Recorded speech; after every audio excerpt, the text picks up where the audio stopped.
Hello, everyone. Once again, we're here. It's the end of another season. Afterglow after tonight will be behind us, and I am amazed that we're here, honestly. It doesn't feel like it's been that long, even though, as I reckon with the reality of time, it's been nearly a year since we started, with all of the breaks and things that we've had to do throughout this year and this season to keep things moving forward. Time flies. So first, I want to thank everyone that has been part of the project on the inside, all the crew that have been here, whether you were here at season one, or if you've joined for season two, if you were here at episode one of this season, or if you joined somewhere in the middle.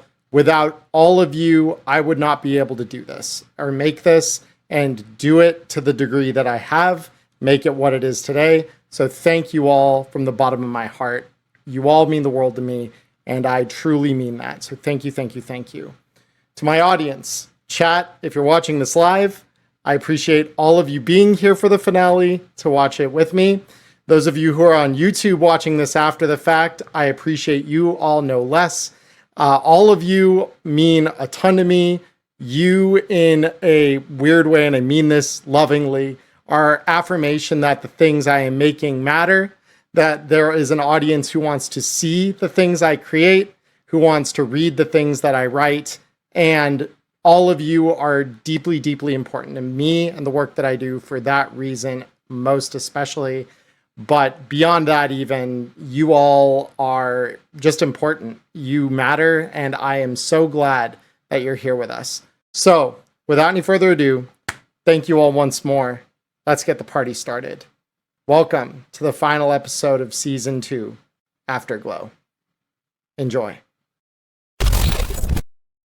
Tonight is the end. It will end in joyous triumph or bitter defeat. Either way, this is the end of the chapter. Welcome back to the dark future.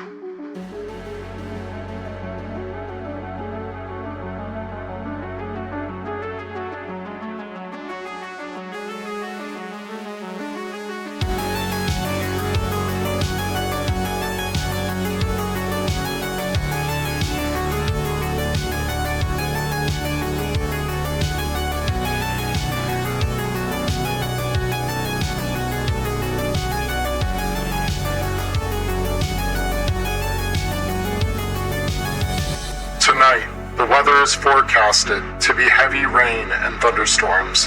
Heavy wind gusts in excess of 50 knots are expected out of the west-southwest. Unless you need to be outdoors, shelter inside. If you live in a flood-prone area, such as the subfloor of a building or the coastline of the city, please seek shelter in a higher area for the duration of the storms. Emergency services, such as fire, police, and trauma team may not be available consistently during this period. Have supplies to survive for a night outside of your normal residence if you evacuate, as you may not be able to return quickly. This message will now repeat.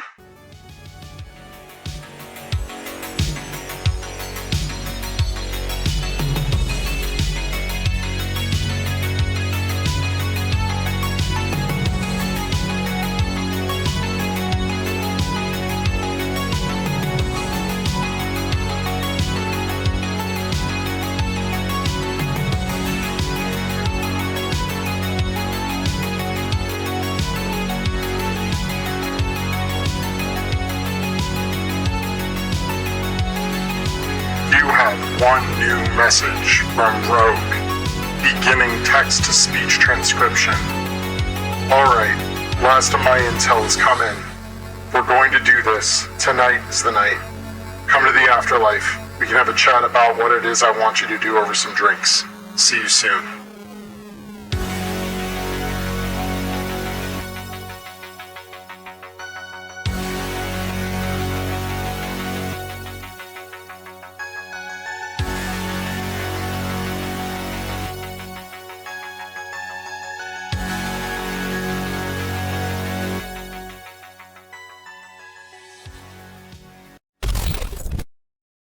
Oh boy. Hello, everybody. Welcome in. It's time. I am, as I said in the pre-recorded section of the intro, that I'm kind of beside myself with the fact that we're here. I don't really know what to say other than welcome. So, to give you all the lowdown on where we stand tonight, we have Ghost, we have Cody, we have Nyla. Connor had to tap out, but he had also kind of told me he felt that Matchlight's story had kind of reached its conclusion. It had seen its end, and that he was happy with where things left off. So, the three of you, welcome in. I'm so glad that you are here to see the end with me. Wouldn't have it any other way, man. It's been a hell of a ride. I don't want it to be over, man. Yeah, right. Well, the nice thing is that there will be a season 3. There will be a season 3. We ain't done yet. Not even close. But we're done for a little bit. For a little while. I've got to give myself some time to do some other things that aren't Neon Inferno. Mm-hmm. Just for a little bit. I'm happy to be here regardless. Yeah. No, it's going to be good. It's going to be good, guys. So, let's start first and foremost with downtime. So let me go ahead and bring us over to the game screen here real quick. All right. So for you guys, this is going to come as no real surprise here, I think, to any of you, given the discussions that we kind of left last week on. But there are going to be there's an unprecedented 3 weeks of downtime that you guys are going to have between the end of the last gig that we just completed and the start of what comes tonight. So, in addition, I have a small gift for you all, because at the end of the day, there will be there are only 3 of you, and that felt kind of, I don't know, it didn't feel right. Didn't feel right to just have 3 guys going into ops like the ones I wanted to do for a finale. So I'm going to give all of you an NPC to control tonight. So let me start with you, Cody, because why not? I'm giving you control of your father tonight. An edge runner by the name of Trench. He is a solo, much like you. He has 600 IP on his character that you're free to spend in whatever configuration you so desire. I will grant you control of him now. Give me 2 seconds here. So you should be able to control that token. If not, I can replace it. I got some work to do. Ghost. I'm going to give you Xavier to control, because I figure he was the start of Rook's journey into this. He should be there at the end of it. So Let's go. Much Depending like- on how big the op was, I was going to call him to ride along anyways. That's wild. yeah, dude. So he, like you, is a lawman, obviously. Unlike you, he's got a roll rank of 6. He also has 600 IP on his sheet. You may spend it in any configuration you wish. I'm going to grant you control of his token now. There, you should be able to select it. And finally, Nyla, I saved you for last because, unlike the other 2, you don't have IP to spend on this character. But I don't think you're going to be sad, because I don't think you really need it. Because for you, Okay. I'm giving you FBC-ified Recluse to control fuck. tonight. Oh shit.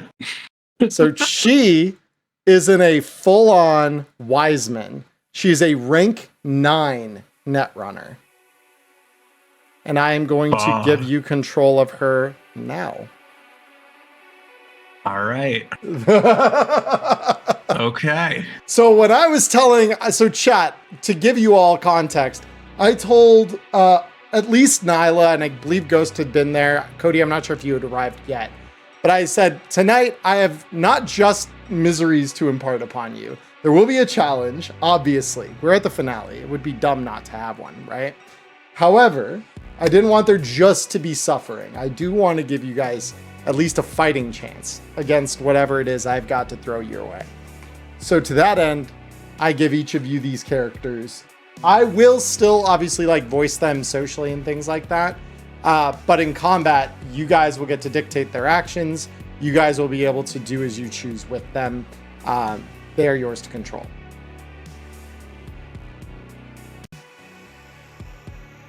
So, with that said, to begin our 3 weeks of downtime, because obviously Recluse is getting therapized during this entire time, Nyla. So, this is why I'm like, okay, we need like 3 weeks because she's getting therapized. Cody, your dad is getting patched up by Danger Gal still throughout this period of time, getting back to some semblance of normal. And so let me start by asking you, Nyla, what would you like to do with your 3 weeks worth of downtime? Man, what would I like to do with my 3 weeks of downtime?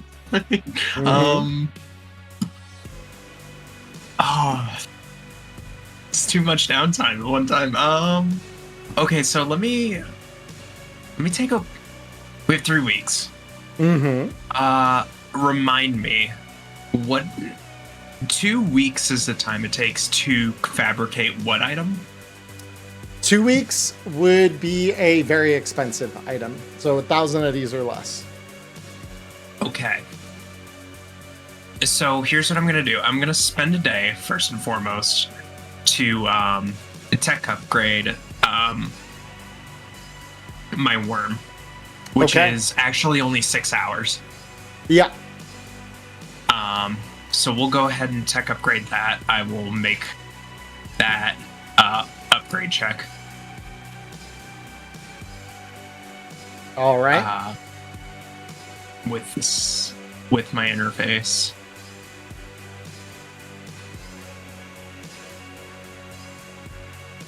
All right, a 23, I believe. I think that might come up short, actually.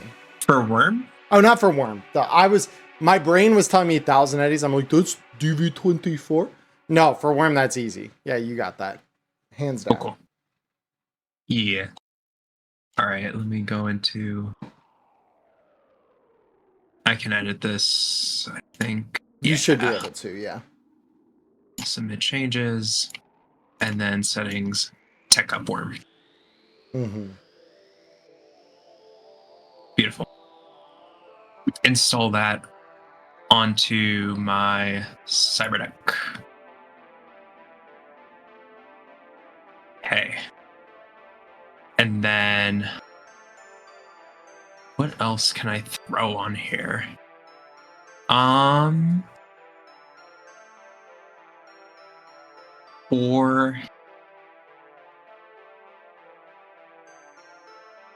So that is half a day spent. I will take 1 week to because let me think. No, you know what? I'm gonna take 2 weeks and I'm gonna go ahead and I'm gonna go ahead and attempt to fabricate a giant. Okay, let's go. All right. Yeah. So let's see what fabrication looks like when you apply that interface to it.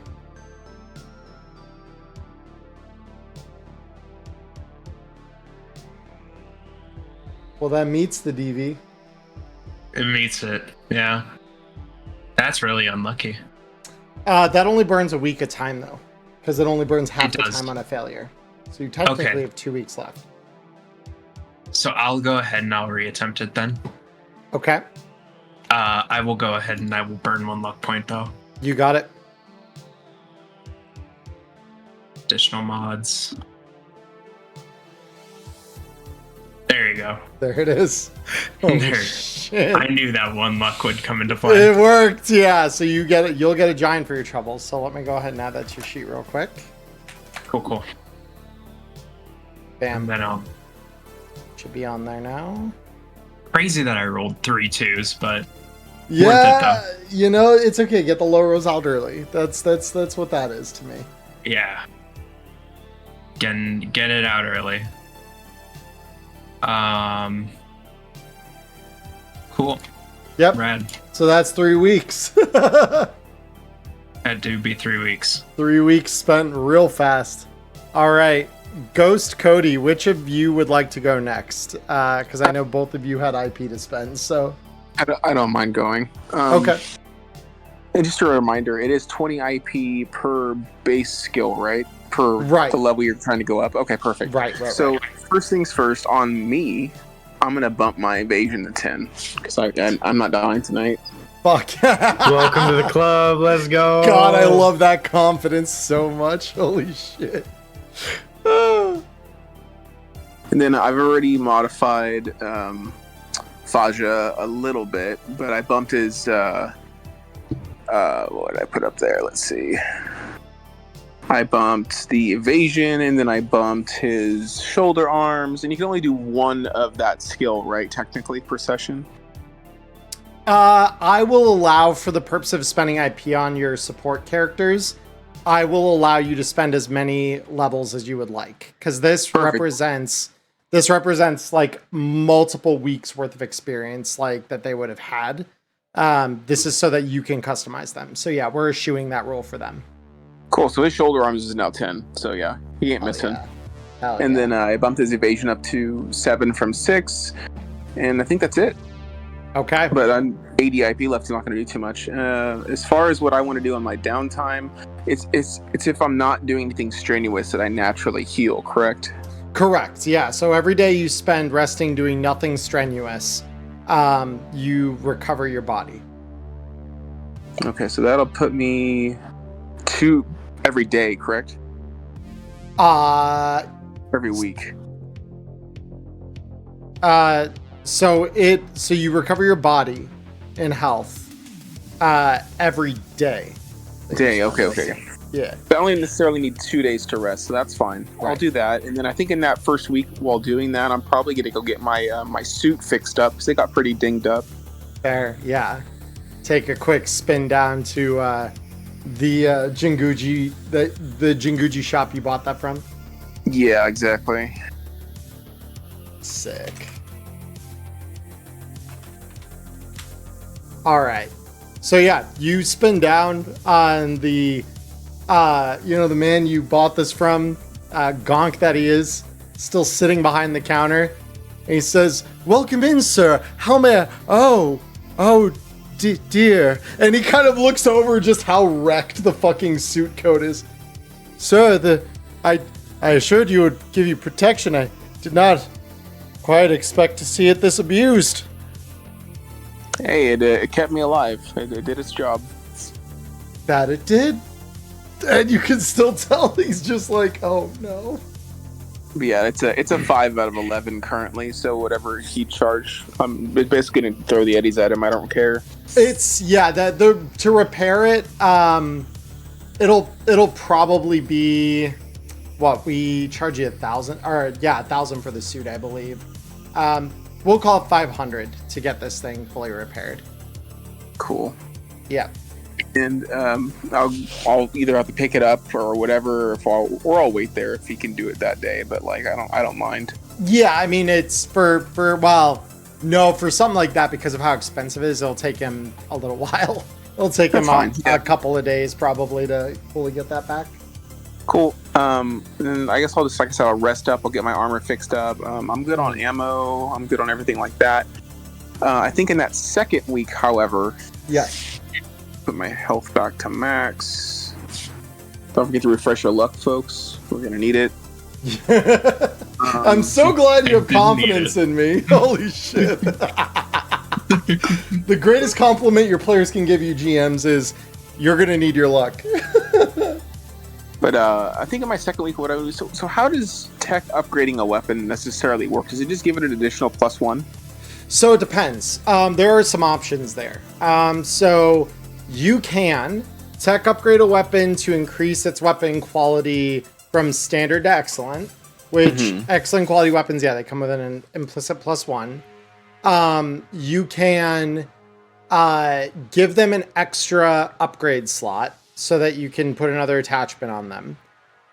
You can, I'm trying to think with weapons specifically, what are the other standard upgrades? For weapons, I think those are like the two main upgrades you can take. If you have an exotic, technically you can upgrade an exotic weapon in particular to be able to accept non-standard ammunition again. So yeah, so if you have like any exotics that you wanted to upgrade to accept non-standard ammunition, that is a, because basic is generally all exotics can load by default, but if you upgrade them, then you can make it so that they can load non-basic rounds. Because my assault rifle currently is excellent quality, so there's not really much doing anything with that. However, discretion does not have that parenthetical word next to it, so I was thinking of possibly making that excellent quality. Let me double check. So discretion is an excellent quality. It is excellent. That's why it says +1 to attack on the description. Okay. So it is actually an excellent quality gun. Yes. Okay. So in that case, what I will do is take my assault rifle to whoever I can and see if they can give me a new upgrade slot to that, so I can put a grenade launcher on that thing. All right. Yeah. So there's a guy. So I mean, you could take it to Sparks. Obviously, Sparks has always been the tried and true tech that I know you guys have worked with a couple times this campaign. There's also a guy at the Afterlife, guy who goes by the name of Sink, S-I-N-K, who could do it for you as well, given that you kind of know you're on good terms with Rogue at this point. So you could make use of the Afterlife's back of house services, which Sync is one part of. So yeah, if you wanted to do that, you could do that as well. I'll probably just go to Sparks, man. He's been tried and true. There's no point not to. For sure. And you said you were looking to get that on your assault rifle? Oh yeah. Okay. Sick.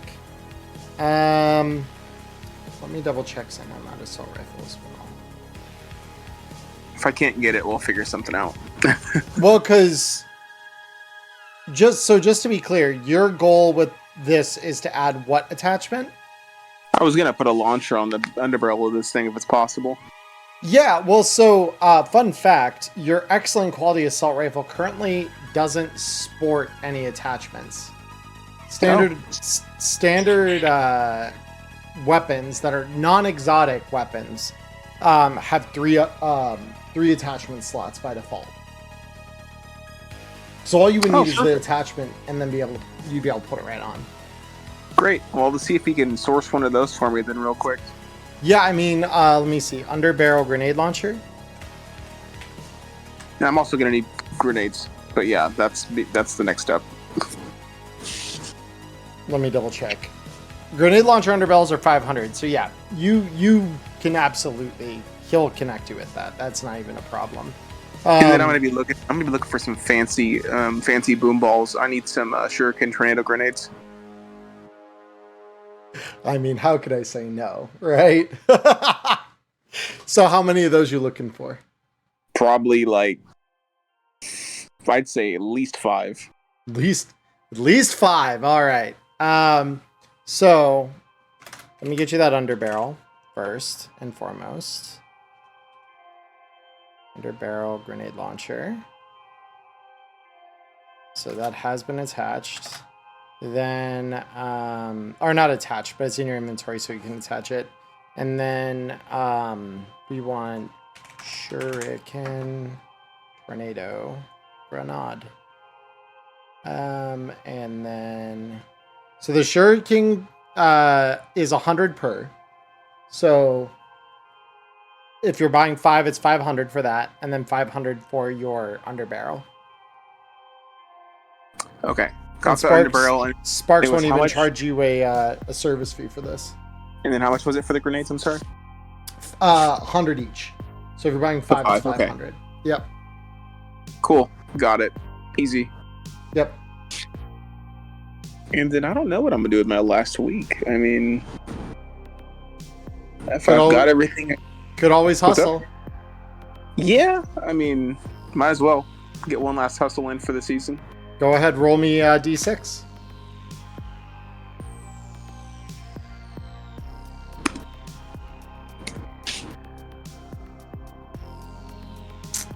A 2.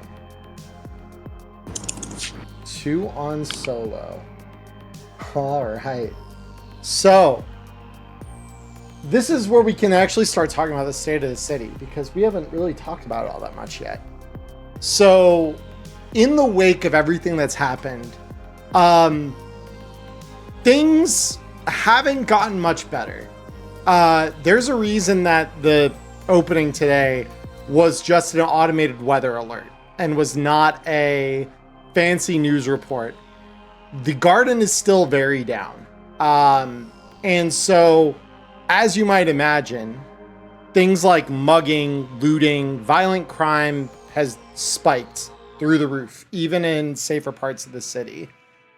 For you guys, obviously, even the basest gonk in the city isn't going to think to try and cross you guys. You have enough of a reputation now that even if the garden's down and services have been largely left offline,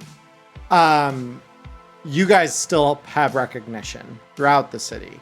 There's no doubt in anyone's mind about that. So you guys have mostly been able to get through it. That said, though, I mean, you go to your local watering holes, you talk with the people in your respective communities. It's not pretty out there. So who would come begging, Celsius, but some poor fucking ziggurat executive that really, there's some no name. They're not C-suite. They're not one of the names that you guys, went after. They are just some middle manager who wants the hell out of the city and just needs... It wasn't one of the guys that I threatened in the the club that day. As a matter of fact, you think you do recognize this guy's face. And when he sees, because again, it's just kind of passing notes through the grapevine right now. Local watering hole gets notice. They send a runner out. And whoever gets the tell on the other end, they pick it up. They take you to the client in question. And as you come across the bar, the exec, for just a brief moment, kind of does a double take, and you can see beads of sweat almost immediately start popping along this guy's forehead as he sees who's responded to his call for help. And he says, look, what happened a couple weeks ago, man, none of it was, it wasn't personal. You gotta understand, you gotta help me. City's gonna eat me fucking alive. Netwatch has already tried 3 times this week. You got cash? That's all I care about. Yeah. Chum, I've got cash. Absolutely, I've got cash. And for a job like this, even for a high-end client, the standard going rate in good times is about 300 eddies. He doubles that. He sets out a wad of 600 heads in front of you to show he has the cash. Says, I pay you half up front, half when I get to the Nomad clan waiting for me at the edge of the city. And then, hopefully, we never have to see each other ever again. At least not on these terms. Yeah. Of course. But so, that's his offer. So you're down to give him that, the protection? Oh, 100%. That's money. Yeah, sick. So you, so he hands you the 300 up front, and you take a fairly prominent position. He has a driver waiting outside. Says you'll just sit in the front, and people see you riding around in a car like that. You in particular, they ain't gonna fuck with you. You already know. There's a couple people that along the route you get that they have that look in their eye for a moment, where they've got that hungry, rabid animals sort of look when they see a juicy morsel of meat walking their way. And then they see you, and you see their gaze quickly shift, like they are pretending not to have seen or noticed anything. And the whole ride kind of goes with bouts of that until you hit that edge of the city where the cobbled together sort of Badlands mobile that a nomad is driving is set up. And as the corpo gets out, he motions over to the driver to roll down his window, and he reaches past the driver and hands you your cash. He says,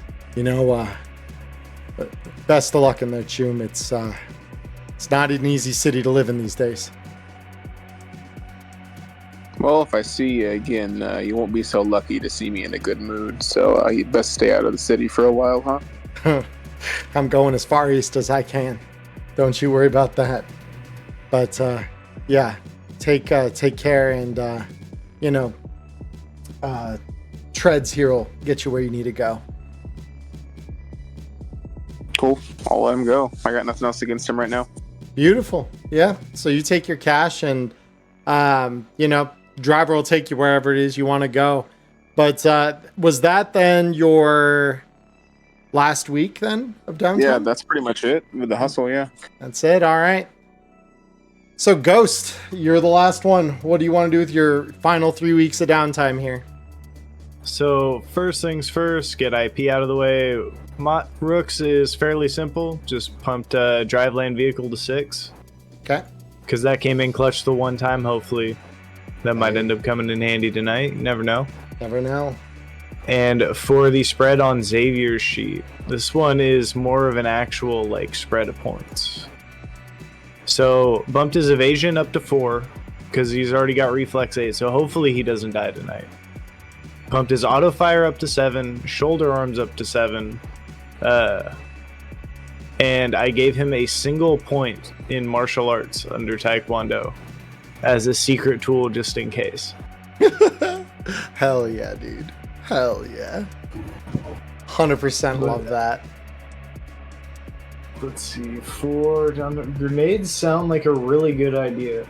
But instead of shurikens, I'm thinking we're going to get some meteor boys. So I want to go for AP nades. Okay, sick. So, I will just specify one quick thing for you there, just in case this is not something you were thinking of. Shurikens and APs functionally are, I believe, mostly the same. Let me just double check that the damage isn't different. But I believe the Shuriken counts as an AP grenade. It just has the extra function of it's got the extra function of you roll multiple times. So let me... Yeah. So this grenade ammunition does damage like an armor-piercing grenade. Can be loaded into a grenade launcher or thrown. Unlike other explosions, the damage dealt by a shuriken tornado is rolled separately for each target damaged by it. Whenever target damaged by this grenade suffers the foreign object critical injury, victim rolls again on the critical injury table until they roll a crit injury that isn't foreign object. And then they suffer that injury as well. There's another portion of the line though. What's the price difference between the two, or is it pretty much just a straight upgrade? It's identical. It's 100 eddies. Okay. And then that leads up to the next question. What is the time cost of tech upgrading a 100 eddy item? A day. A day. So if I were to say get a batch of... How much would it cost to upgrade them with the effect that they ablate an additional armor? Ooh. Oh. That's fun. I'm going anti-tank. Bro, I love it. Yeah. I would say that Sync would probably know how to do that already. Because, Afterlife's tech has to have some degree of knowledge on doing shit like that. So I would say it'd just be the day per grenade. and it would just double the price effectively of each grenade you wanted to buy. So instead of 100, it's 200. Okay, so for a pack of 5, that'd be 1,000 clean of tornado grenades that are tech upgraded for an extra armor ablation. Yeah. That's a done deal. Easy. All right. So you want 5 of those things. Yup. Sick. Let me get you tornado grenades. There you go. There's a tornado grenade. Now there are 5 tornado grenades. And then I'm just going to add to the description because this is something I have to do hard-coded, basically. Tech up, ablates armor by 2 instead of 1. There we go. All right. There's your shuriken grenades that have been tech upgraded. Ah, that's beautiful. That was like the only thing I could think of that might actually come in handy for me is just being able to insta-cut armor in case we do come up against FPCs, because those exist now and they are thick boys. They are very thick boys. That's the craziest thing to think of, is that FPCs technically have existed in this campaign for about half of its total runtime. Like, I remember trying to throw it out of a window and it just looking up at me with hatred. yeah, that one wasn't nearly so long ago, but it did happen. Oh my god, yeah. So yeah, you got your shurikens. Anything else? I think that pretty much we'll just call that the first week, and then I'll hustle away the next 2 weeks because I'm broke anyways now. I should probably try and make a few extra heads. Fair. All right. Go ahead and roll me a d6 for each week. All right, I will just roll them separately so that we have 5, separate bits. 3. A 3. Okay. So your first week pulled off a major drug or smuggling bust and gained a bonus from the boss. So boss in your case would be Xavier.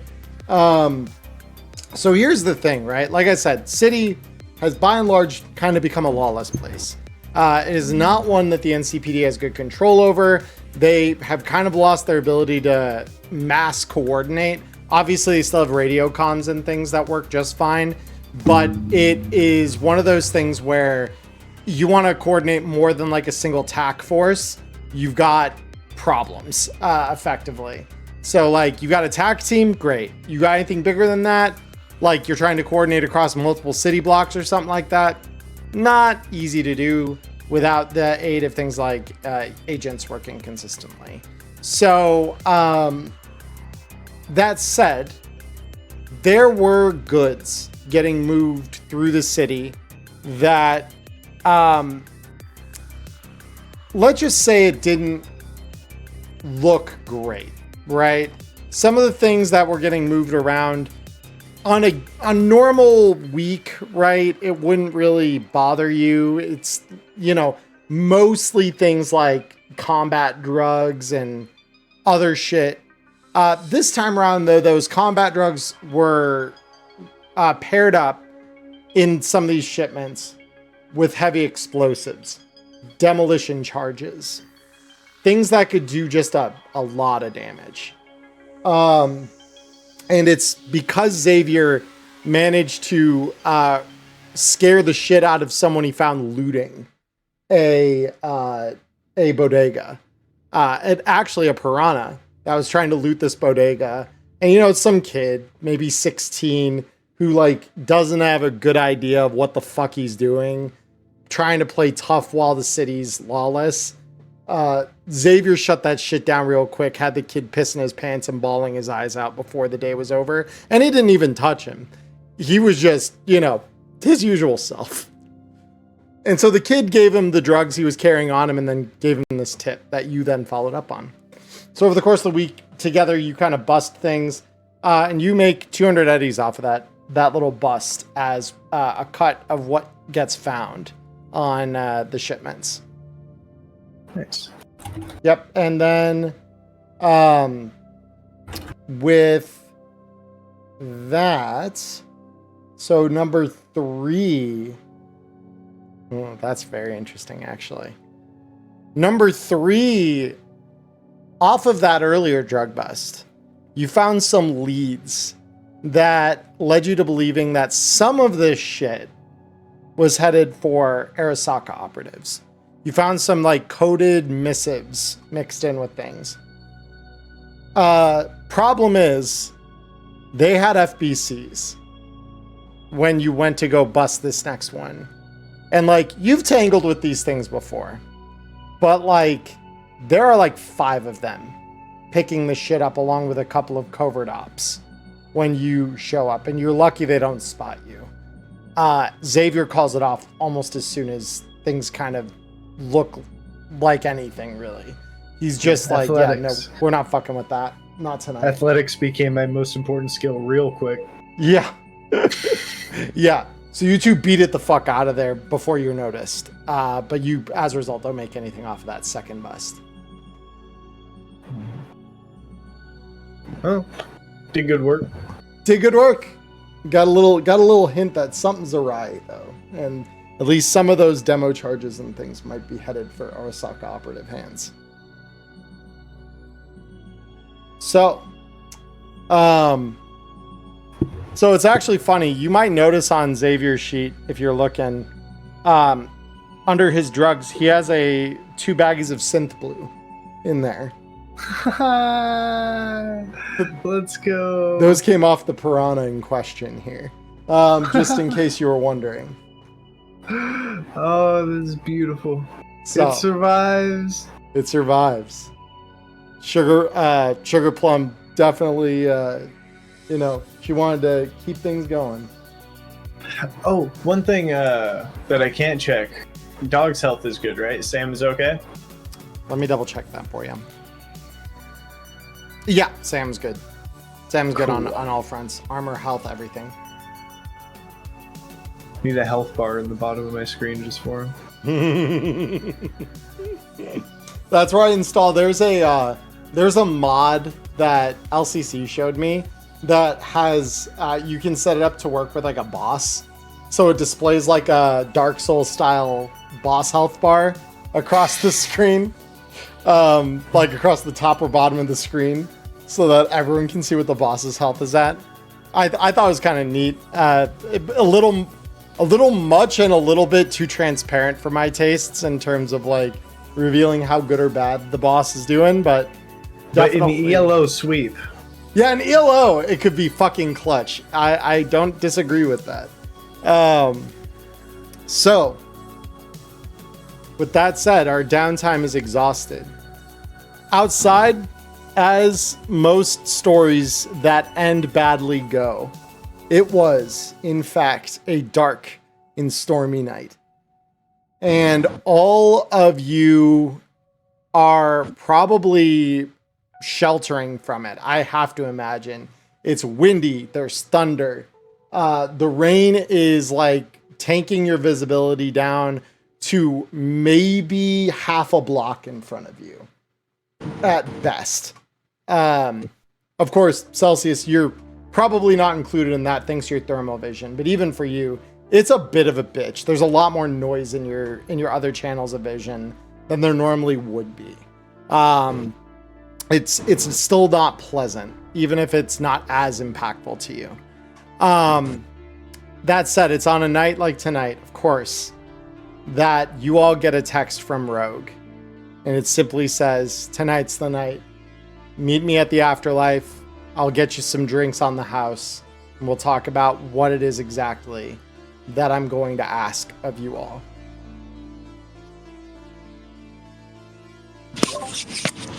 So how exactly are we getting our companions? Are they gonna pop up, or do we have to sort of go grab them?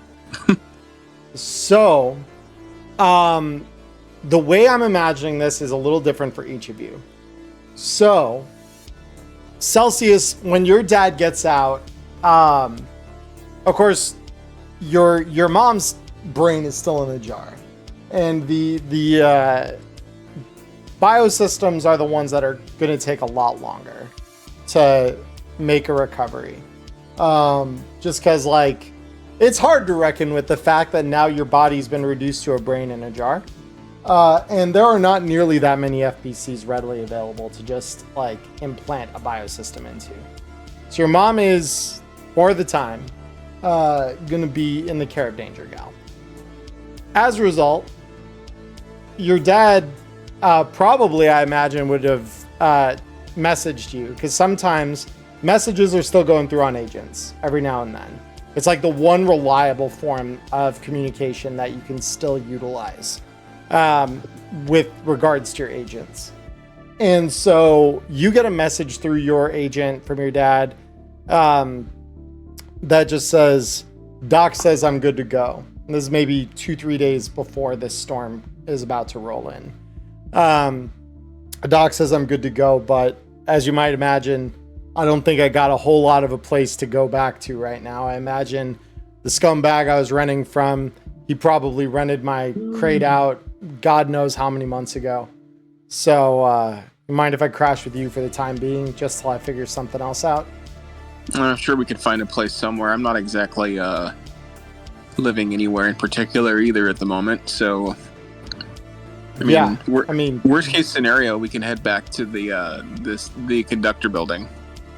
Yeah, no, just somewhere that I don't have to deal with whatever the fuck the short band's saying about storms rolling in a couple nights. Last thing I want is to be caught out in that with nothing over my head. So even if it's somewhere normally sketchy, I'm no stranger to that. You know how the days. Yeah, no, the conductor building's fine. Then I can take you over there. Awesome.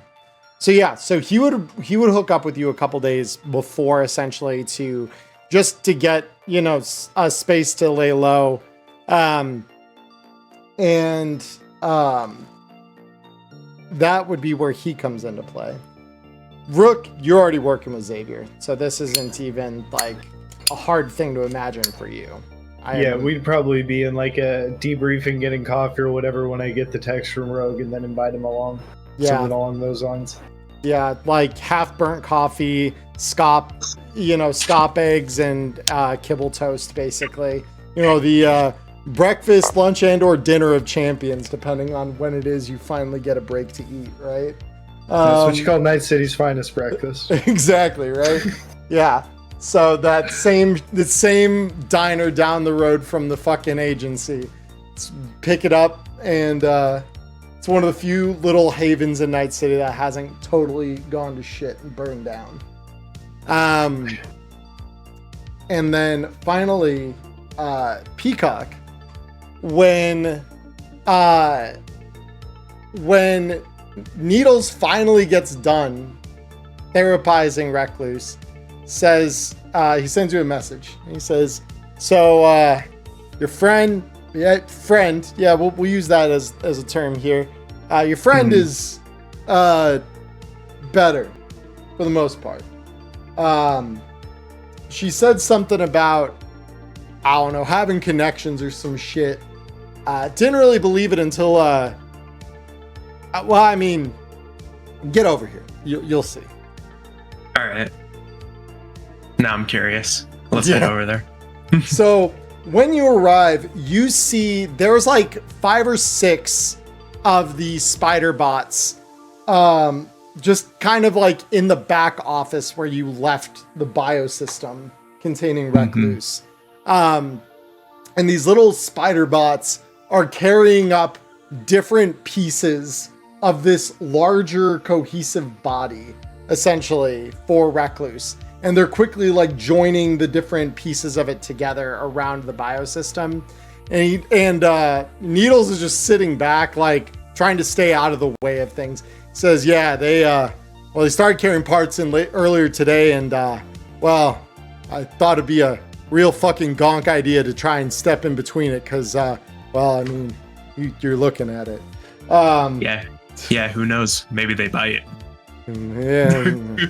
And he kind of like looks at you like he hadn't fully considered that. And as you say, he says, yeah, so I just decided to stay out of the way anyways. And so I'm guessing that.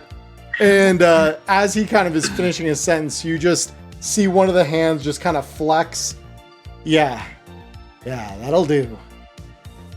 Well, thanks, Doc. appreciate you getting my head back in order, and I'll get out of your hair now. And you see these like 4 bots like kind of trailing behind her while the other 2 are kind of like hoisted up on her shoulders as she just kind of walks up to the front. And the doc says, I mean, you know, any time for what you paid me. Shit. Recluse, I presume. Well, I'd say the flesh, but yeah, in the well-polished chrome. metal. Yeah. Shit, damn. All right. Well, it's a pleasure to meet your acquaintance. Yeah, pleasure to flesh. see you in the flesh for a change. Yeah. Listen, I'd love to stay and chat, but I got a little text from Rogue. She wants to see me. All right. So I gotta go see what that's all about. Can't say I'm excited, but you know, biz is biz. Fair enough. Well, it's anything interesting. You know. Yeah, you need a place to crash, or are you gonna just chill on the sidewalk? Well, it's been a while since I've looked at the weather outside, and she opens the door and you just hear that like crashing of thunder, rain pouring down. Yeah, I don't really want to stay out in that, I'll be honest. Yeah. Ionic Semiconductor Building. Got it. Old- All right. I'll catch a ride over there, and yeah, like I said, just shoot me a message if there's anything interesting that Rogue has to offer. I'll just like toss her my keys, see if her reflexes are working. Yeah, and she like snatches them without even like a second thought. Like she's not even looking at it, just immediately you're the quick whirring of servos and just snaps her fingers shut over it. Says thanks. Just making appreciate sure it works. Stress test. It's a good idea. It's a good idea. I can't really fault that. All right, let's head over to see Rogue. Okay. Very cool. So you all arrive at the morgue containing the afterlife and stand at the kind of precipice of this thing, staring down into its depths. At the bottom, you can already see that the water has kind of begun pooling and is ever slightly flowing up over the storm drains that have been built in to try and dispense with it. It's not enough that the ground itself is like a large puddle or anything like that, but you can tell the drains are fighting to carry the water away, quick as it's coming in. So, with that said, though, the path before you is clear. You can see the neon bulbs illuminating the hall that leads into the club underground here. I'll look over at my dad and be like, "When's the last time you were here, huh?"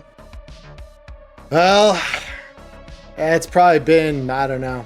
Can't remember if I was here 6, 7 months ago. Between the hangover I had the next day and the long sleep it's been since, time's a little bit sketchy for me right now, but yeah, it's been a minute. Well, I might as well go in, see what the fuck's going on. Yeah. And so, 5 of you, I believe, because Rook, Rook, would you have brought Xavier with you to this? Yeah. Yeah, I thought so. Yeah. So, you all head into the bar, and the lighting is that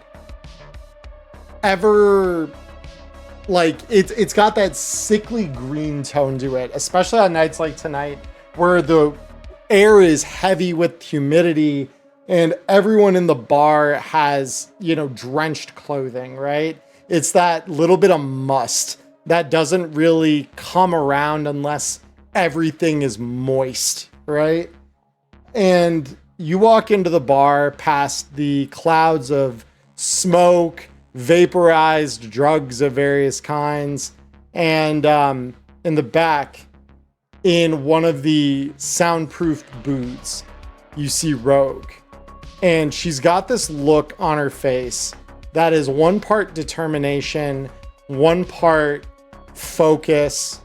And normally you kind of get that sense from her when you've seen her in the past, that she's got this kind of like cocky self-assuredness to her and a bit of attitude. And looking at her body language right now, you're getting none of that. It is pure focus biz. She is here just to do the job at hand. You can already tell. And she's like looking over something on a small screen in front of her as she's kind of like tabulating something. So yeah, that's what you see as you kind of walk into the bar and look for her. I'm almost scared. What does she have planned for us? And by extension, the meta question here is, what do you have planned for us? I'm hearing it in your voice, Nyla. All right, let's see. Yep. So you guys walk into the booth. The door, you can hear the pneumatic seals engage behind you. And that kind of anechoic muffling feeling kind of permeates the air, kind of surrounds it, encases it. And you can hear Rogue without the typical sort of reverb you would expect, even in like some of the other booths in this club that are not as well insulated.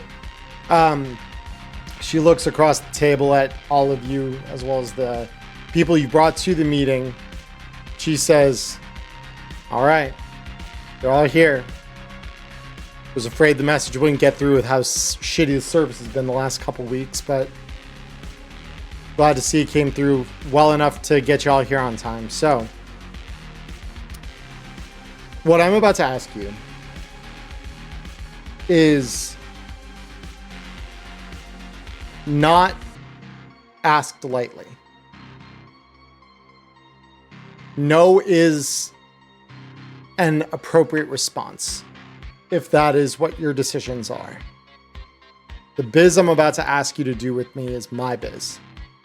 I'm not going to pretend differently. This is personal for me. And I'll pay you 4,000 each to get this done. Enough to do whatever it is you want to after this, whether that's leave the city, find a rock to hide under for a couple months. But what I'm going to ask you to do is leap into hell with me, feet first. Because I need to go after the man that 20 years ago changed the trajectory of my life and killed half a dozen of my friends.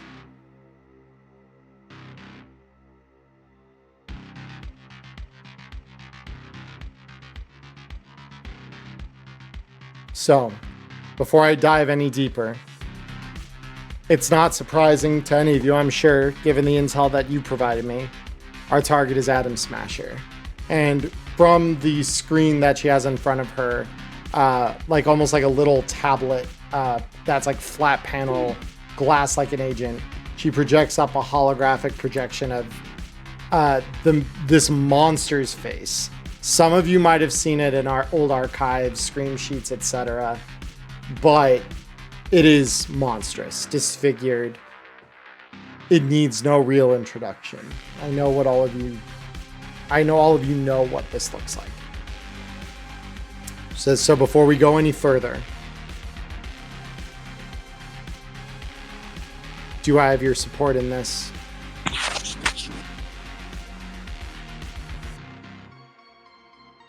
I'll hold my thoughts until everyone else says what they want to say. Fuck it, I at least want to hear the spec first. If we've actually got a shot to clip him at the knees, I'll take it. Yeah, it sounds like I'd like some logistics myself. Okay. Yes. So far, it sounds suicidal, so... Well, spec's not going to improve the outlook, probably, but here it is. The ship that he's currently loaded onto, near as I can tell, from everything that I've gotten piped into me between you guys and some of my other contacts, it's a cargo boat, the Amberlin. Official word is, its manifest shows it carrying in a load of different weapons, some pharmaceuticals, and the odd bit of preserved food stuff. MREs, things of that nature. Nothing crazy, right? Of course, the crew are, near as I can tell, all Arasaka operatives, undercover, all just wearing the shipping company colors of Meta. They'd be indistinguishable from them if I didn't have dossiers on the better half of them and have reason to believe the other half is just as knowledgeable about the cargo they're carrying. Because in with all of that other shit is the cyber psycho that, well, you just saw. My plan, you can call it that, strike quick, hard, get to him before they can take him off of ice. For logistical reasons, they probably got him in hibernation. And on a night like tonight, where they aren't going to be expecting anything to come into their airspace, and the sky's full of all kinds of other false positives, we can hit him fast, hard. AV out of the sky, 5 seconds flat. Board the ship, flatline who we got a flatline to get to him, dunk him into the sea, and walk away.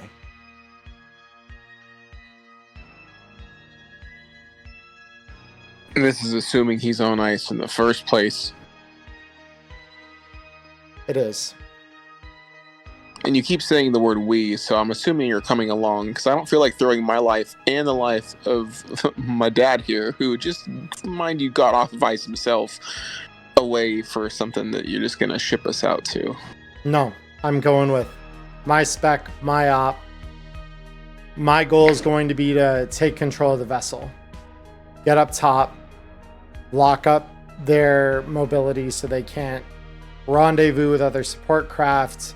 I can then look at their radar, sonar, all of it. Make sure that nothing comes for us while we're mid-op. Because my guess is that if Sokka can't bring Smasher back to the mainland, can't bring him off ice, that they'd rather sink the vessel. So I'm going with to ensure that that doesn't happen as best I can.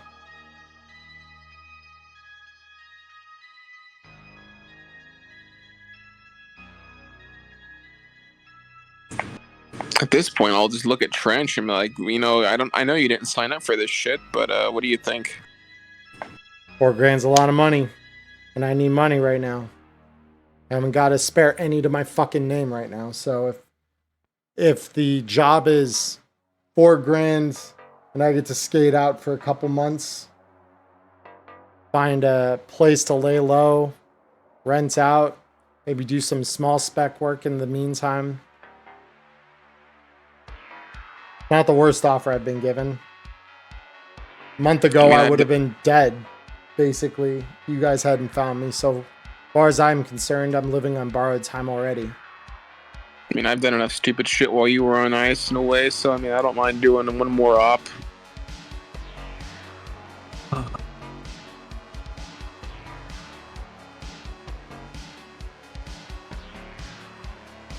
I mean, fuck it, I'm in. If he's swinging by that close to the city anyways, he's probably going to be more trouble when he gets here. They wouldn't just float him out here for no reason. My thoughts exactly.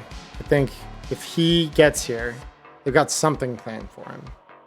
And being that most of the security corps within the city have had their knees taken out from underneath them before all this other shit the last month, then my thinking is he gets here, we've got a whole different fucking problem on our hands.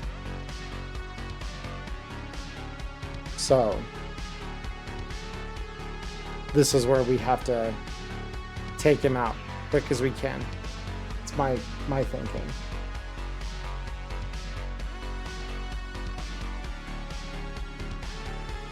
It's not a no, but I need to. I understand the gravity of what you're saying. Could you give me a day? Think about it. Or do you want it, or is this going to be like a tonight thing? Tonight's our best chance. Storms pass by the morning, and by then that boat's probably hours from the city. We go in tonight, the storm's our noise. It's our cover. They won't know that we're on top of them until we're already there. By then it'll be just about too late to do anything to us. We'll be on the deck. Can I just go take a breath of fresh air Yeah. outside? Yeah. As fresh as it can be. I mean, the rain's going to knock all the pollution out, so it's probably about as fresh as you're going to get it. A little moist, but it's clean for a change. Yeah. I'll just go ahead and step outside. I think Peacock would just like kind of think for a little bit. Yeah. No, totally. But yeah, so you would walk out to just kind of that entrance to the underground section there, like by the street. Mm-hmm. Fair. Okay. Yeah, maybe. And because it's like I still have in my chipsec vault all of that data. You do. I have Recluse's network that I still could I guess Peacock would just try to think like it's the best way to go ahead with this because he can't go head to head with Smasher. Like if it came down to it, he couldn't. He's a runner. Fair. So what could he do at this point? What would be the best plan of attack? I mean, above table, if they're using any kind of net to keep him frozen, keep him fucking frozen. No, yeah.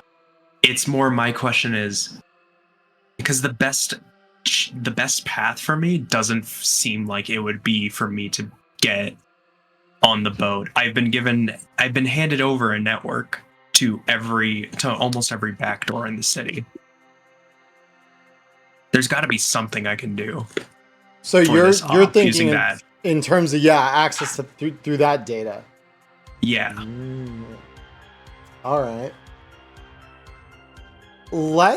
If you're taking a sec to kind of rifle through the data, because like you definitely have the database, and you can start flicking through some of that. Because I imagine you'd have probably taken like a small keying of the data, essentially something that you could take, basically like a compressed, like a compressed version of like the file headers, essentially that your agent could then say, like insert, chip 5 or whatever, and then it can pull the rest of the data to make it easier for you to like collate that into something portable. Sure.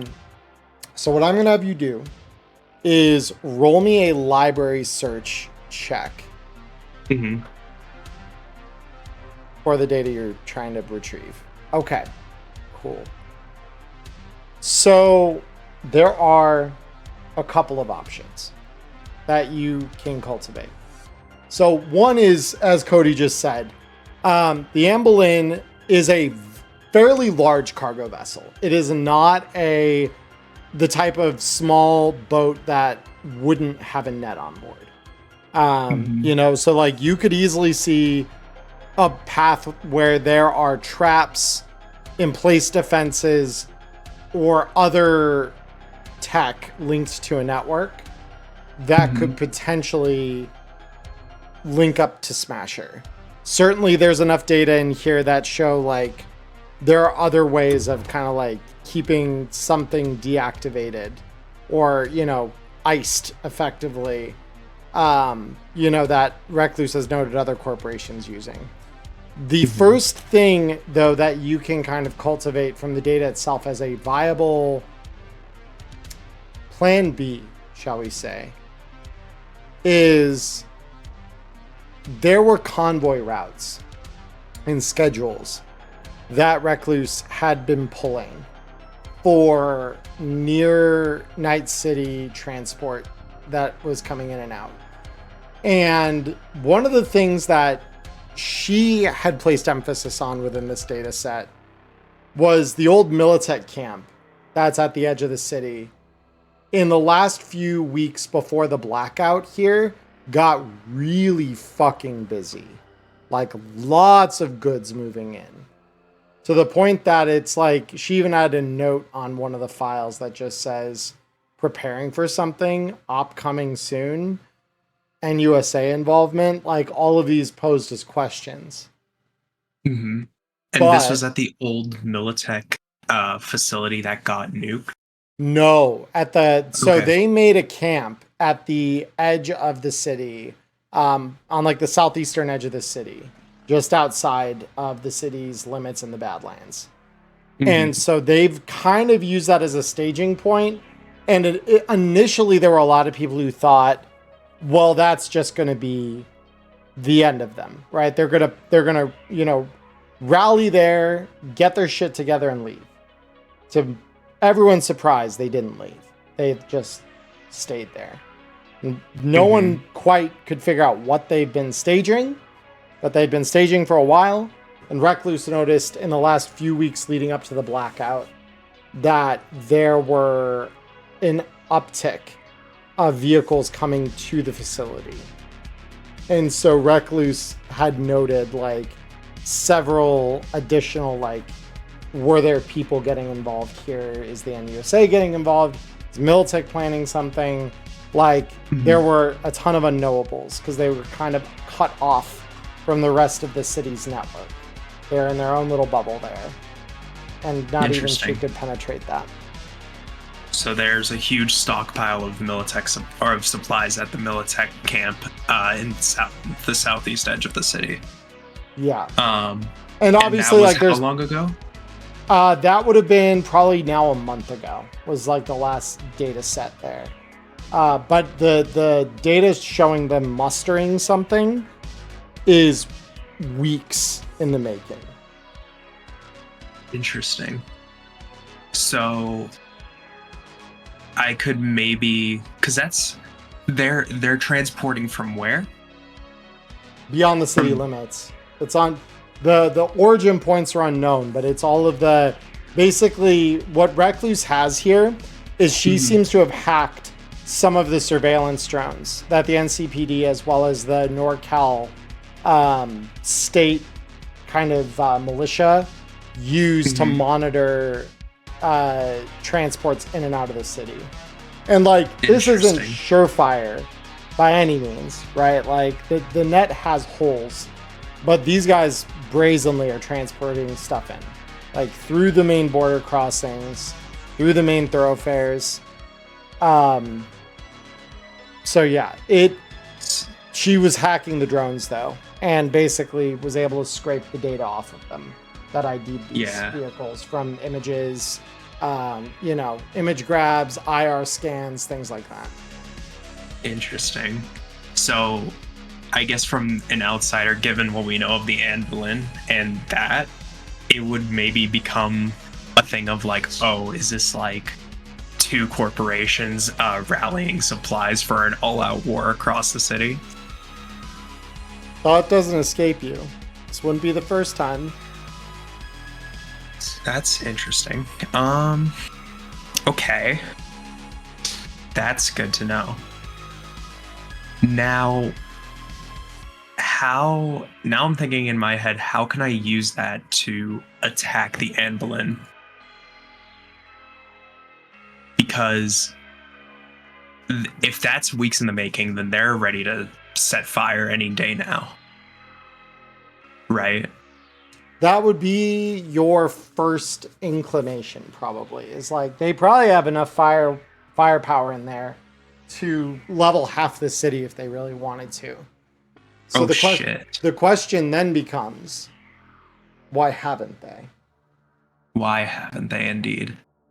I'm gonna call Recluse. Yeah, and roll me an electronic security tech check. Sure.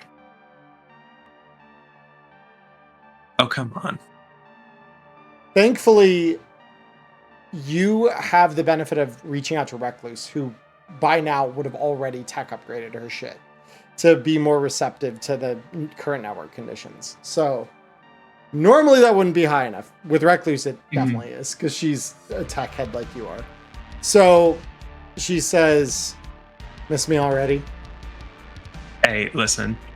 I got a question for you. Shoot. Militech camp southeast of the city. Yeah, really interesting hotspot, that one. Yeah. What do you know about it? Anything beyond what's in your files? A little more than what's in there, less than I'd like.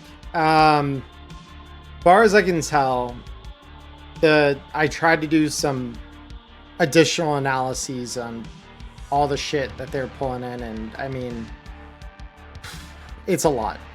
They've got vehicles, they've got heavy arms, we're talking rockets, we're talking heavy machine guns, helixes aren't off the table, auto shotguns, things that you put that in the hands of a full-on military force.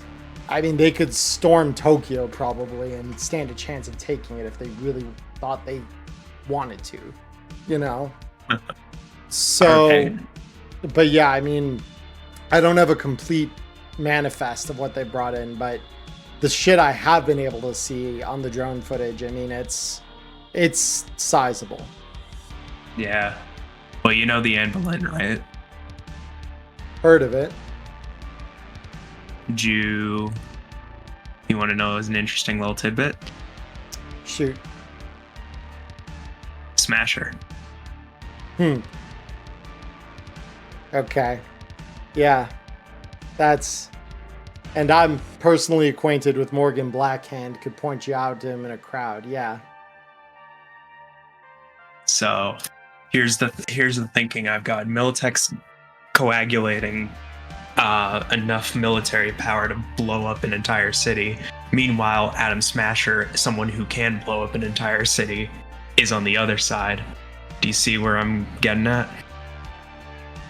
Hold on, you're serious about Adam being on that boat? I never tell jokes. Recluse. So what? You think these two sides are about to go to all-out war over the little coastal city that kicked them both to the curb?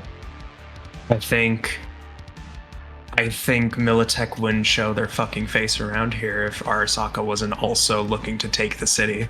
And now I think Militech wants to take their slice of the pie back after they got nuked to fucking Timbuktu. Fuck. Okay. So listen, I told you Rogue wanted to meet tonight. It's what she wanted me to talk about. She wants to hit the Anne Boleyn hard and hit him fast. And I'm here thinking, well shit, I don't want to get fucking donutted tonight by a borged out fucking psychopath. So I'm thinking what I can do in the city before I sign on for a death march. Give me a millisec. I need to check something. Okay. So, Recluse, you hear through the line, just for the moment, there's static. Like the line is being tried with something, right? Like there's some kind of like brief interference. Huh. Okay. That's fascinating. So, you know, the net's been down for, I don't even know how long now, 3 weeks, I think, if I'm remembering right. Yeah, at least.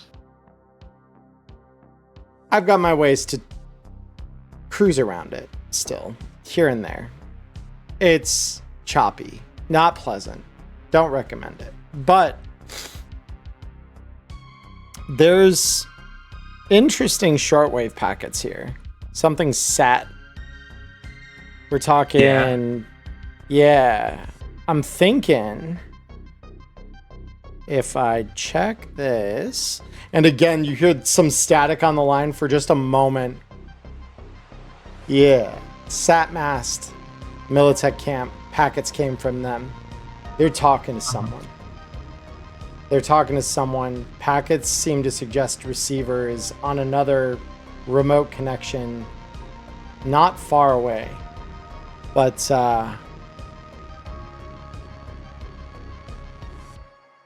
Another remote connection. Could I, let me given the data... Oh, go ahead, sorry. Let me flick you one of these real quick.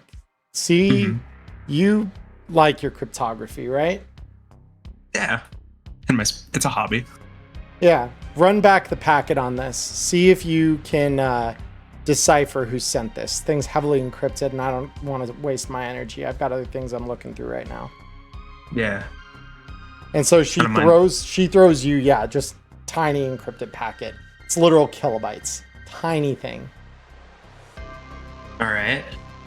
Let's just take a look at this. There you go. Indeed, let's look at it. So you start pulling it apart.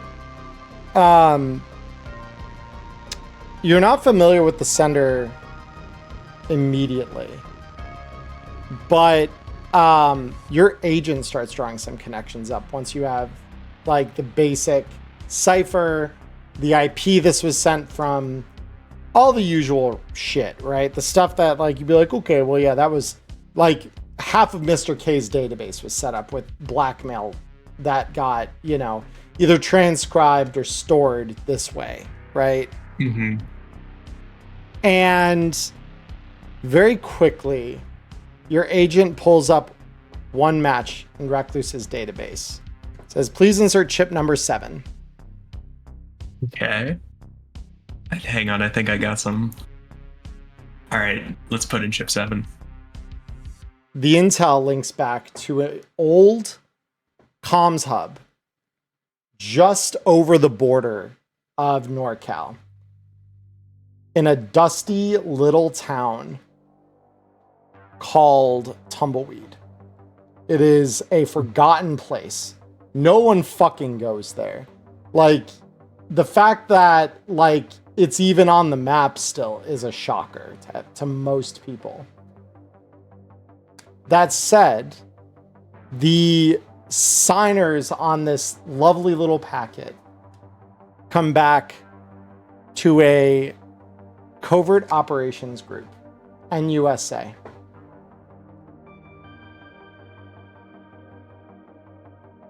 All right.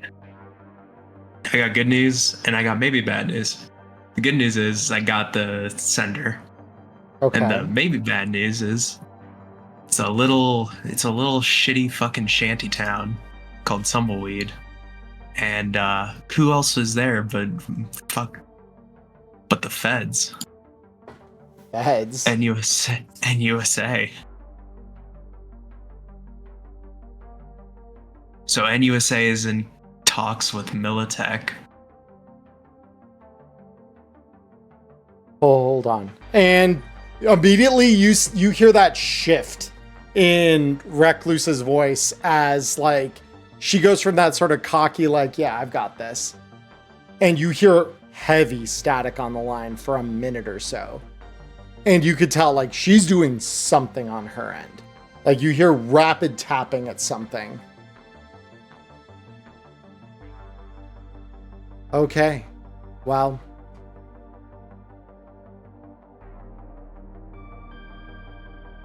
I think, fuck.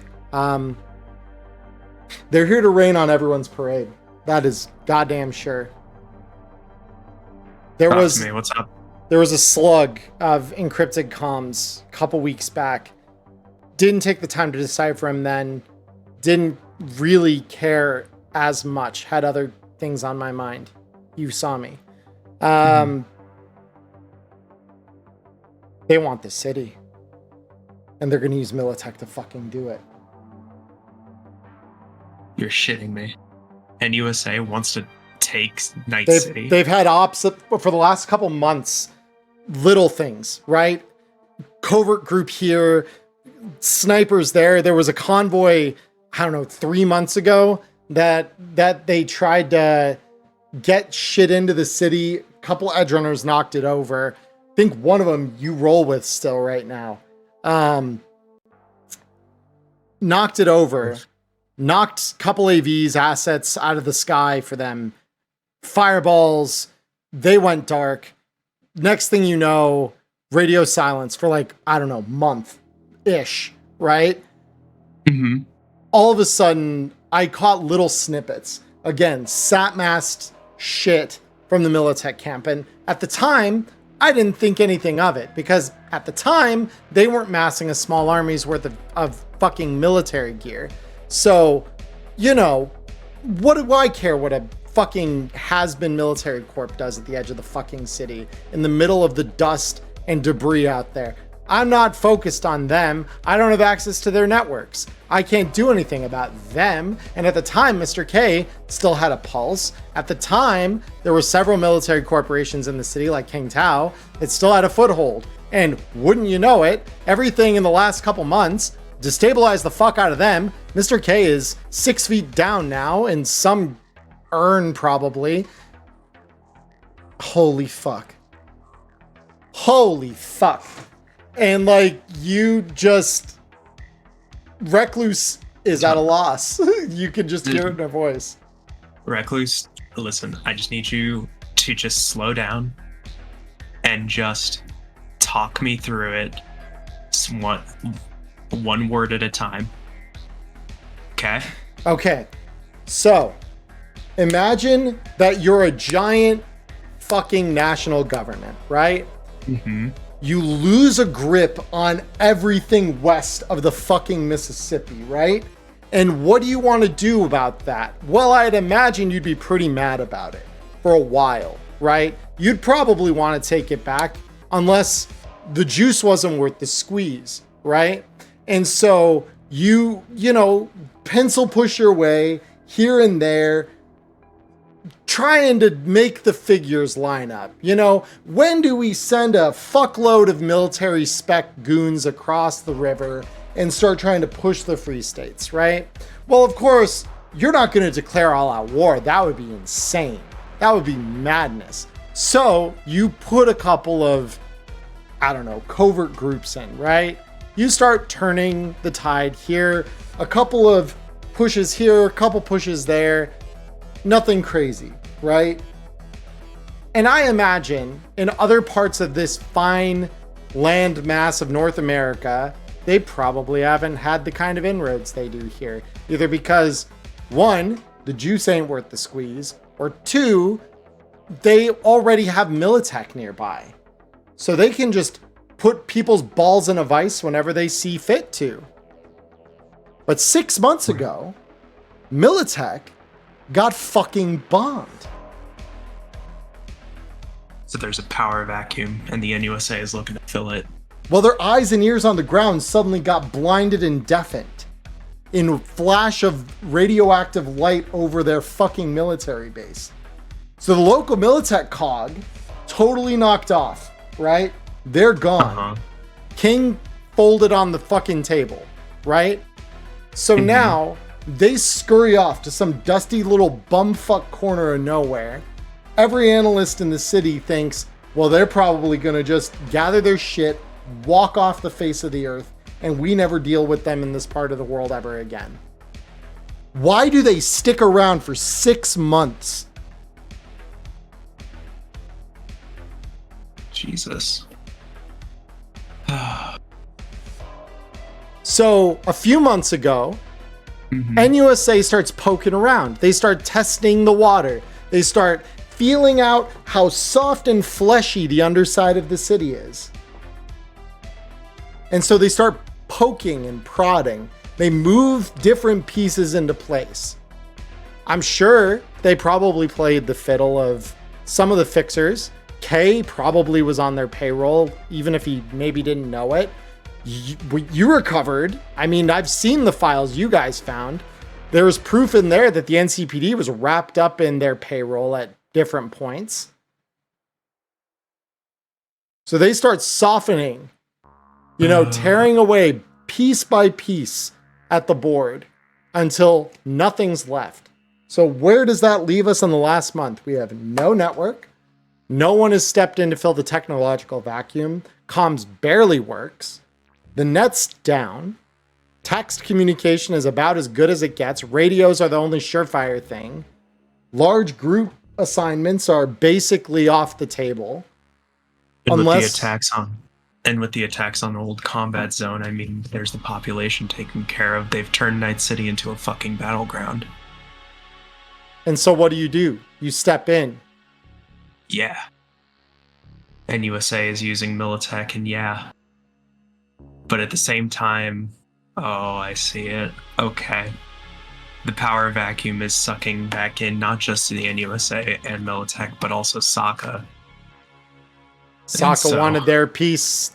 I think that was part of the thing 7-ish months ago. There was a small local corp that they were playing to try and get control of some small chunk of the city. And that literally imploded on itself. The building got knocked down to its foundation, and there goes Arasaka's foothold. So I imagine that they were all too happy to hear. I'm sure they have covert operatives on the ground. We know Kay was on their payroll for sure. Telling them, city's getting a little less organized. Things are kind of going to shit. So what does Sokka do? They decide to take the same bait that the US has set up for Militech. So, now we're in a fucking rock and a hard place. We take down, let's say we succeed in driving Sokka away. Well, Militech's just gonna roll right fucking in and be just as bad, if not worse.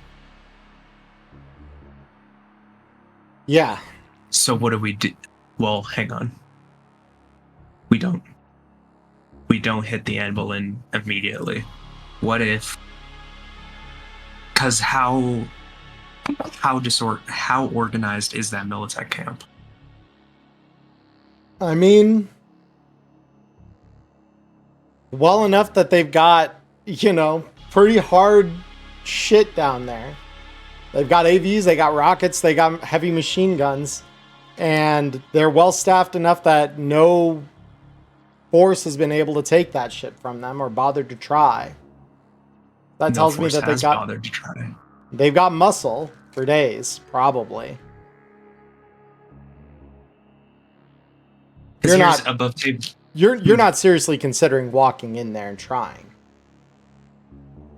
I'm not me by myself.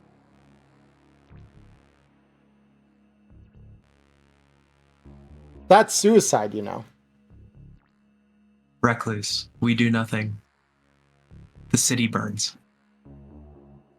The city burns because it's going to be a fucking battleground between two corporations acting like 5-year-old children. I hate that you're right. So here's the thing. I feel better about my chances with Militech because Militech, number one, they're not expecting anyone. Number two, they don't have Atom Smasher. And number three, they're not dealing with two of the best net runners in the fucking city. If we hit them first, we get their artillery, and then we take on Arasaka, we have a fucking chance. With that much fucking weaponry, we can blow them out of the water. Yeah. Fuck! You make sense. Why does that fucking make sense? God damn it. I'll keep you posted, but... Yeah. Reach back to me. Talk to your crew. Fuck me, dude. Okay. Yeah. Well, it's fine. Just send me into a fucking military camp. That's what I like to do with my newly reclaimed life and sanity. Boy, howdy, have I just wanted to march into Militech's headquarters and just fucking Yeah, keep me posted. 10-4, talk to you soon. Yeah. All right, let's walk back in. Yeah. I have newfound confidence. So you walk in, and like you can tell Rogue's even like looking at you like, what the fuck? Like something changed, and she can tell. Says, all right. So you breathed an awful lot out there. What the hell? What the hell is you all skipping down through the bar? I'm gonna, because I assume that there's like a hologram projector on the table There or is something. Yeah, there's something you can project up through your agent for sure. All right, I'm gonna pull up a map of the city. Okay. And I'm gonna say to Rogue, okay, I'm gonna put a pin where the Anne Boleyn is. All right, this is our target, right? Yeah, roughly. Rogue, let me ask you this. Let's put a pin in that for now. Okay. Let's turn our attention actually to the other side of the city. What do you know about this location? I'm gonna put a pin at the coordinates of the Militech camp. Militech camp, survivors after the Inferno went there. Been chilling out there, think last 6 months, 7 months, something like that. Yeah. Just kind of doing a whole lot of nothing other than getting gear in. Oh, they've been doing a whole lot of something. In the last, I don't know, like 2 months-ish, the size of the shipments have just been ramping up to a degree at which they are now so armed that they could storm Tokyo and might have a chance of taking it back. So, okay. Now, it's whatever. It's Militech. They're a rich corp. Whatever. Well, undisclosed source, of course. We have received small-sized packages being transmitted from up here, and I'm going to stretch the map out to include Tumbleweed. Yeah, and it's like Tumbleweed is like a good 200-300 miles to the east. Like it's a ways away.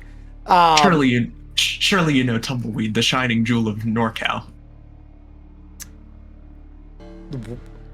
Where the fuck is this?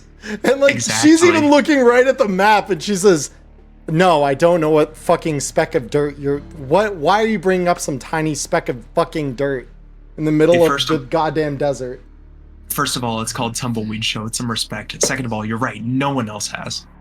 But we have received small package transmissions from this town from none other than the fucking NUSA. And so with that, some of Rogue's like bluster of like trying to be dismissive about this, you can see some of that fade down. She says, "Okay, go on. You have my interest now." Here's what's going to happen, right? Let's say we go through with your op tonight. And we succeed, which is, by the way, Snowball's chance in hell. We succeed. We wipe out Arasaka's presence. Guess what? Militech's going to storm in because over the last few months, they have been poking holes at the infrastructure of the city. We have no net. We have a decreased population. Most of the city is fucking burned to the ground at this point, for literally and figuratively. And so what are they left with? They're left with a crumbling infrastructure of a city that's ripe for the taking. So here's what's going to happen. We take down Arasaka. Militech's going to come in, do the same, if not worse. We do nothing, however. Arasaka and Militech are going to burn this city to nothingness over their war for it. And if we take out Militech, well, it's the same thing if we didn't, and we just took out Arasaka. So in light of this, I propose an addendum to your plan. All right? Because here's the thing. Our chances of taking the Anne Boleyn, if Adam Smasher wakes up, is if he wakes up, it's gone. Like we're dead. However, and we're good. We can't strike that fast. Not the what, 6 of us. But what we could do, if we could take that Militech camp, they are disorganized. They are not anticipating anyone. We take that, we take their arsenal, and we blow that fucking boat out of the water.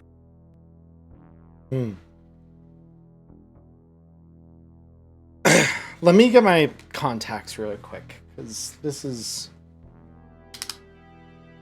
There's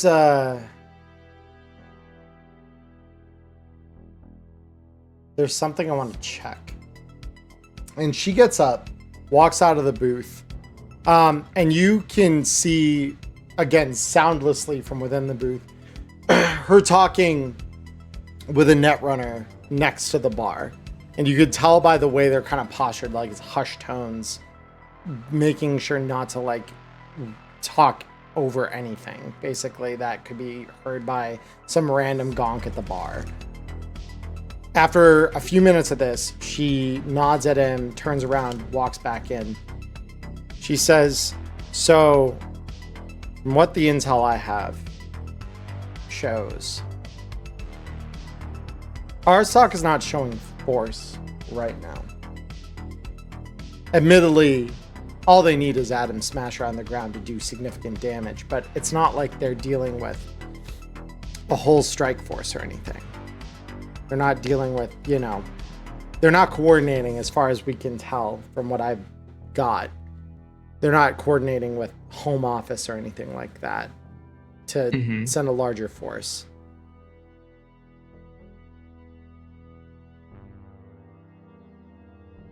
So let's say that I buy into your plan. What would you have me and the assets I control do? Well, here's beyond storming the place, which might be equivalent to the same level of suicidal that the Anne Boleyn is. The place is going to be, first of all, they're not expecting anyone. Right? They're just, it's Militech, and they're regrouping in the corner of the city. Me and my companion can take their net and take control of the entire camp, and we can pretty much run them out of there. Right? And I feel as though, correct me if I'm wrong on this, I feel as though that'd be easier than storming a landlocked boat. It's on land. We can more easily rendezvous any reinforcements from not just you, but from other fixers who would be amenable to our cause. I mean, to be clear, the Anne Boleyn is not landlocked. It's sailing. It's headed our way.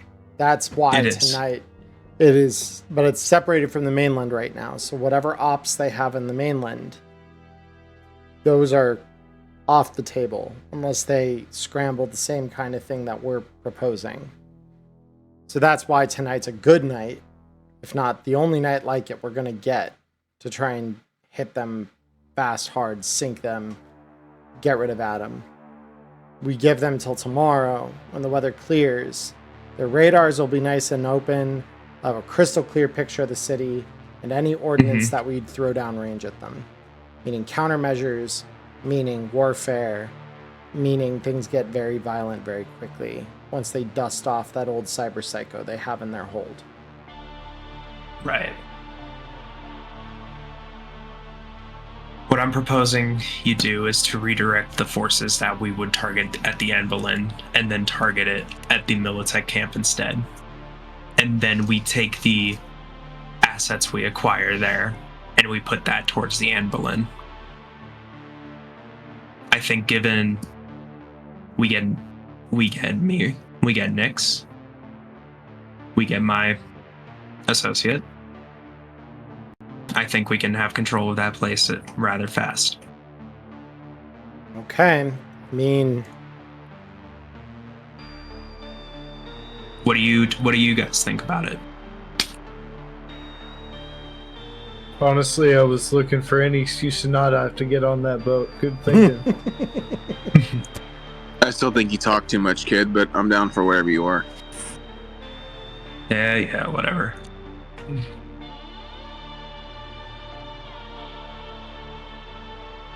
Okay. And the other two, Xavier kind of looks and just says, and both plans are kind of suicide, right? I mean, it's either that or just kind of put on your shades and watch the explosion ride towards you. It's gonna happen one way or another. I'm at least gonna be on the fighting line. Fair enough. Yeah, not wrong. And Trench looks up and he's just like, I mean, the payment's on the table either way. Kind of sounds like what you've got here is a mess with two sides. Clean up one and the other kind of becomes less of a problem, or cleans itself up. The other side of this coin is against Arasaka, we'll have an extra force behind us, that being Danger Gal. They will be more amenable to taking on Arasaka, not Militech. It's fair. So, with all of this said and done, Nyla, since you're the one cooking this plan, you're the only one who can roll this. Okay. Roll me a persuasion check.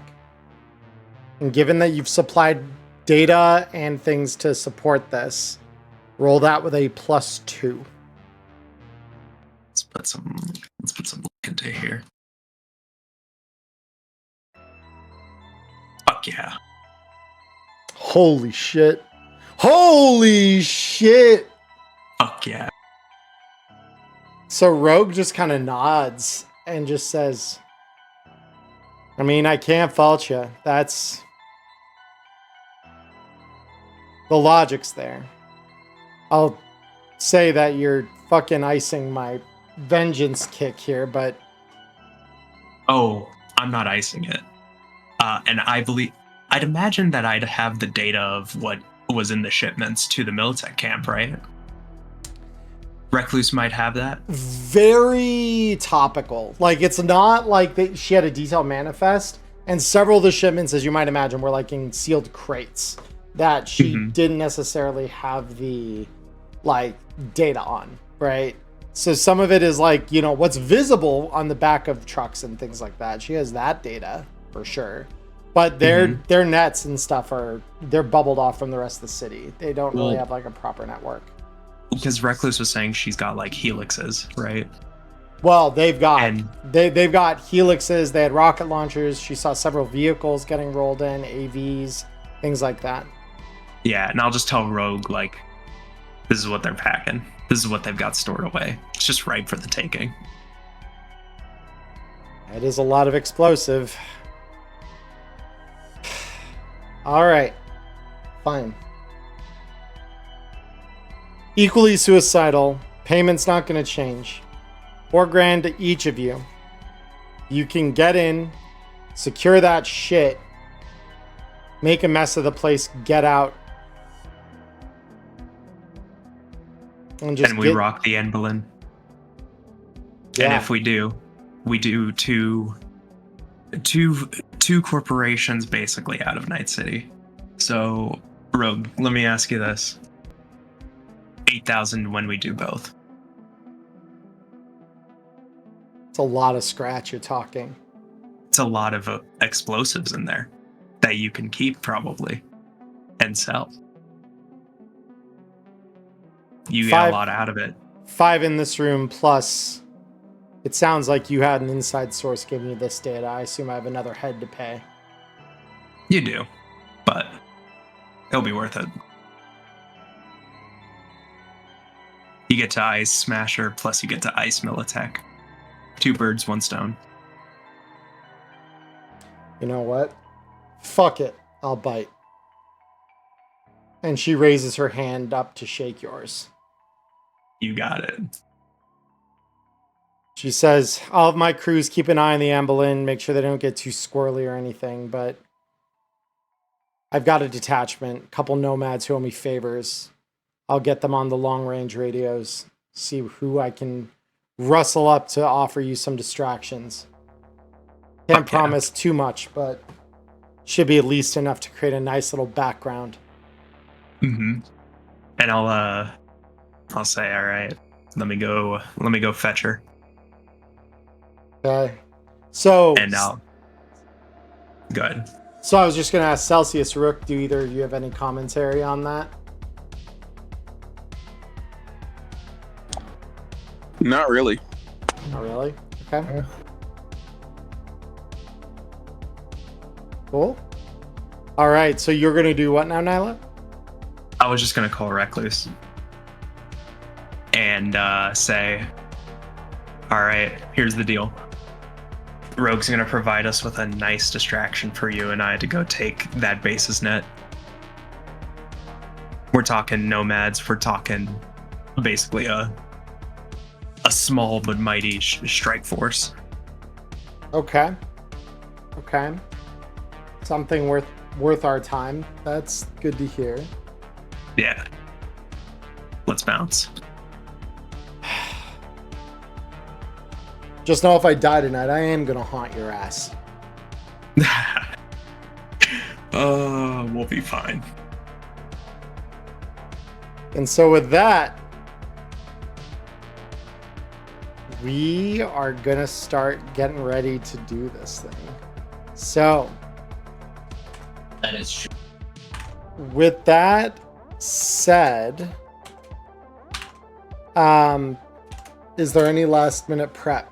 I know we did most of our downtime here, but knowing what the full spec of the mission is now, guys, what do you want to, is there anything you need or want to get your hands on? Right now, you still do have access to the entire suite of services, goods, etc., offered by the Afterlife and by Rogue, who is no slouch when it comes to fixers. She's arguably one of the most powerful ones surviving after Kay's death. So, any last minute asks? I will just go ahead and change around my some of my programs and just put in like I'm gonna do that and then that. Okay, I'm good. Okay. Let me. The hope is there's an ICBM in here. They let one nuke get away from them a few months ago. Do you really think there'd be another one? I don't know, man. This is the military-industrial complex we're talking about. Yeah, in a very nuclear-armed future where corporations could have thermonuclear armament. All right. Very cool. So, what I'm going to propose... Well, I'm just checking the time. Sick. So what I'm going to propose, just because I need to use the bathroom and there's one or two little things I still need to just code in now that I know which direction we're heading. I'm going to propose like 10-ish minute break real quick for me to do what I need to here. And well, then we're gonna sing a little violent swan song, it sounds like, to this campaign. Sounds good to me. Fuck yeah. All right. Very cool. Chat, don't go anywhere. We'll be right back. Hey everyone, it's Emmerron here. I just want to thank you for watching the show here on YouTube. Like and subscribe. And go follow us over on Twitch, you gonk. We do a live show over there. We even chat with you after it's done. So come and join us, Mondays, 7 p.m. Arizona time. See you there in the dark future tunes. All right, everyone, we're back. Thank you all for your patience while we did that important thing that I needed to do real quick. We are probably going to be doing map and Sharpie, or the fucking battle map and Sharpie for a fair amount of this, because I don't have any military base maps. But the Nets have battle grids, so at least we got that going for us. So, with that said, let's dive in. So, after a few minutes, Rogue has got a couple calls out, and it takes, like I said, about 15 minutes, and then she comes back to you saying, okay, I've arranged for some support. I've got the support of, like I said, Aldecaldos owe me a couple. They're going to send a small group of their flyers in. Just enough to get things seasoned along the perimeter. Get them firing in the wrong direction. That's where you guys sneak around the back. And hopefully, minus a couple of stragglers who are there to watch it, the big guns will be pointed elsewhere. So you can do your job, hopefully get control of the situation, and come back alive.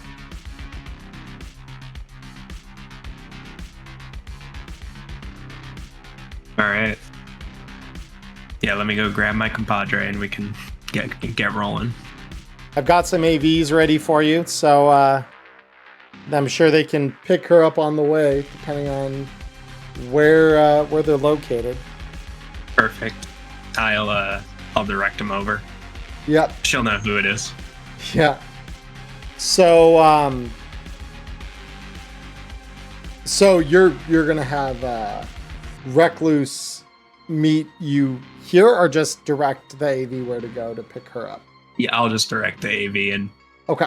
have it land outside the Ionics semiconductor building. Beautiful. All right. So yeah, this kind of jerry-rigged looking AV sets down on the pads that the club uses on its rooftop for gigs like this. And you all pile in. The thing's turboprops engage. And before long, you're flying off along the city's skyline. Hell yeah. You land in the somewhat broken streets outside the semi-ionic conductor building, and you see the hulking form of Recluse appear, gun drawn at low ready. And then she recognizes that it's you guys, and so she stows it away, just begins walking forward.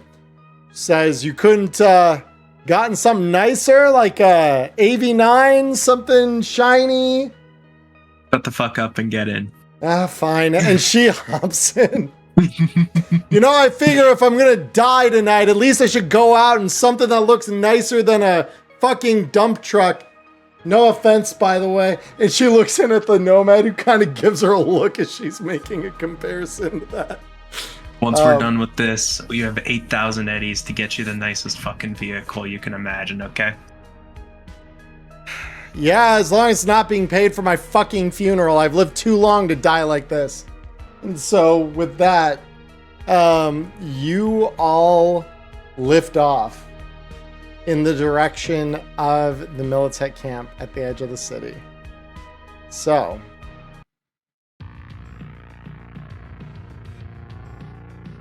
I would like I'm trying to think. Who would be up wanting to play co-pilot with this of the three of you? Not me. Probably would be me. Probably be you. Okay. So, Cody, I want you to roll me a perception check.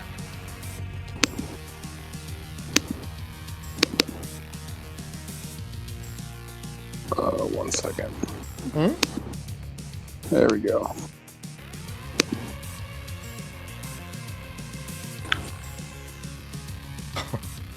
Opening up a crit. Awesome. Very cool. So you look out into the night, and fairly far off in the distance, we're talking, because you guys have kind of left the city limits behind you here. And coming up in front of you, you can see the hot white speck in your thermal vision that you know represents the center of the Militech encampment.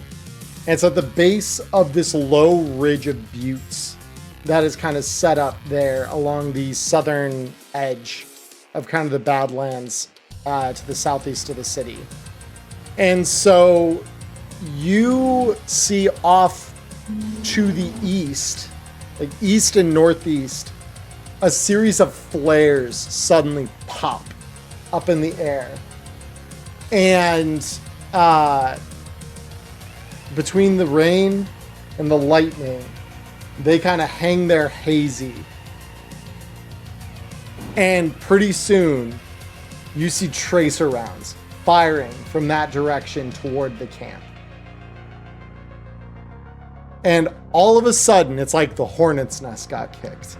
You see in your vision the flares of small turbojets similar to the ones you're flying on right now go up into the air. You see tracer rounds returned. You see a couple of anti-air guns swivel out into the darkness and start firing flak shots. And you can hear the nomad who's flying you. He says, shit, all right.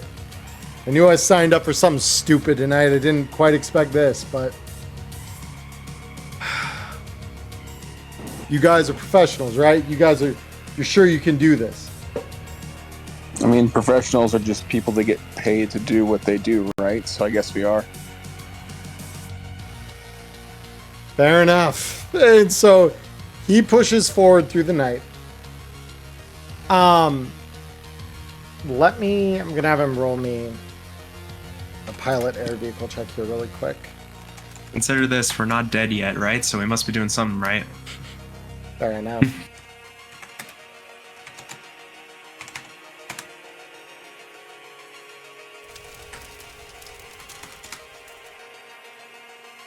Okay. So, here's the thing. You see all that tracer fire, the anti-air cannons, all of it, firing downrange to the east and the north here against what you imagine is the Nomad sortie.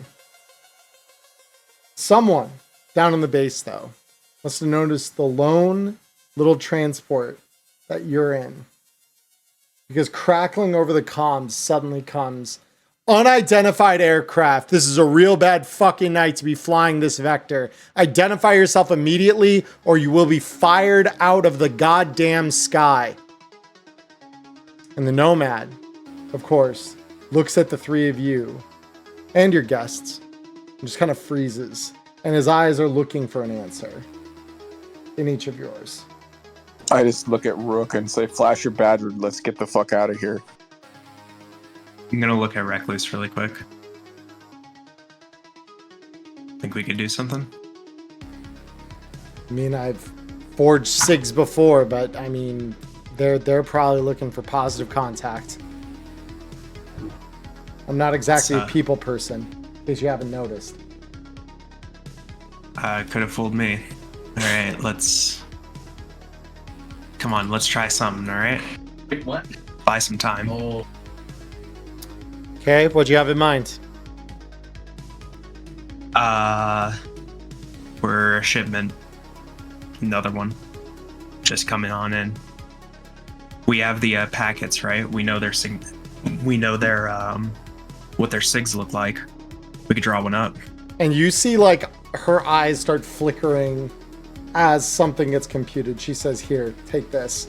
And flicks a bit of data over to your agent. Pipe that through. That should prove that, yeah, we're just a shipping convoy headed south to Mexico City. Shouldn't think twice of us. I'll jack into the aircraft systems and give it that SIG. Yeah. And so for a moment, as you plug in, you hear again that voice. Identify yourself immediately. Wait, hold on. We're receiving. God damn it. Okay, you're going to want to clear this airspace ASAP. Vector to holdover Tango Romeo 8. That's going to clear you from the combat airspace, but get the fuck out of here and get going quick. All right. Bought us some time. Yep. So with that, the Nomad says, I mean, that waypoint's like way out of our fucking way. Like, if they see us get closer to the base now, we might be fucked either way. We'll have to make do. Let's just go that direction, see if maybe... Do you have parachutes in here? Yeah, I got a couple. Alright. Think think you can drop us down real low, see if we can't just parachute down out of sight. You don't want it low then. You want me to go up. Alrighty. These things Whatever. need a couple thousand feet to deploy. So You're the pilot. hold on. And he just yanks the stick back, and you just feel yourselves like lurch into the backs of your seats as this thing rapidly starts climbing up to about 5,000 feet. Says, all right, this should about do it. Rip those doors open. Chutes are should be hanging in a rack near the back of the main body here. Put them on, and Godspeed. Make sure that the sacrifices of all my brothers and sisters aren't in vain. And 10-4, Captain.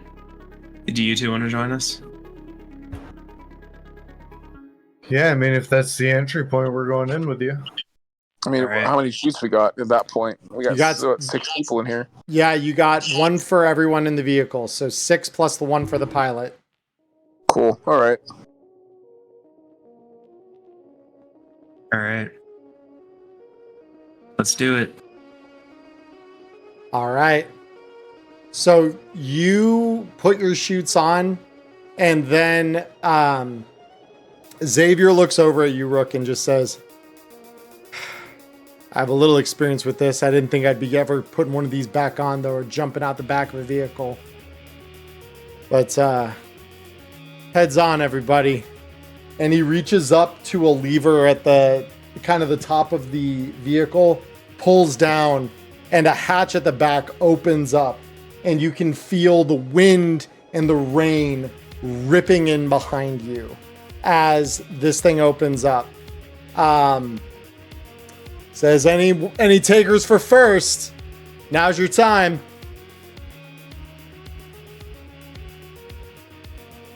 I've always wanted to do this. Alright, I'll go first. All right. So yeah, you take that couple steps forward and then tumble out the back. And you feel that sudden rush of water and wind and just the lurch in your stomach as you feel falling through the darkness. 5,000 feet above the desert floor. Xavier back up in the vehicle says, all right, who's next? I'm gonna look at Xavier. I hope these things are rated for a Sigma frame and dive out after Peacock. Yeah, so you tumble down. At that point, Recluse looks out and says, he's gonna be lost without me on the net. I'm next. And she just, dives forward off of this thing. And you see, like, for a moment, Rook, you're falling, and suddenly you see this metal body just past you. And so now Xavier looks up and says, all right, which one of you two is next? I'll look over at Trench. You want to go at the same time? Just like good old times? Send it. And he gives you a nod, like a 1, 2, 3, and then starts running forward. And I imagine you're probably in count with him. Yep. Beautiful. Yep, you two tumble out into the darkness.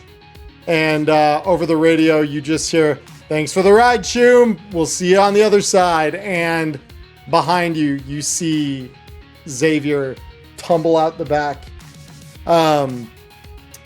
So here comes the fun part, everybody.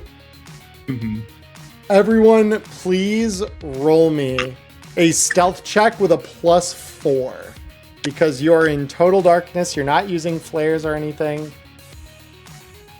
Do you want me to roll for Trench? Yeah, you can roll for yourself and your partner. Hey, stealth check. Fuck yeah, Recluse. Holy Oh, look. fuck. You can't see me. Oops, hold on. I fucked that up for some reason. Xavier's not looking so hot. Okay. Yeah, fucking dying. Gory. What a hell of a way to die. Oh my god. Trench is looking okay. Very cool. Working on mine right now. Yep.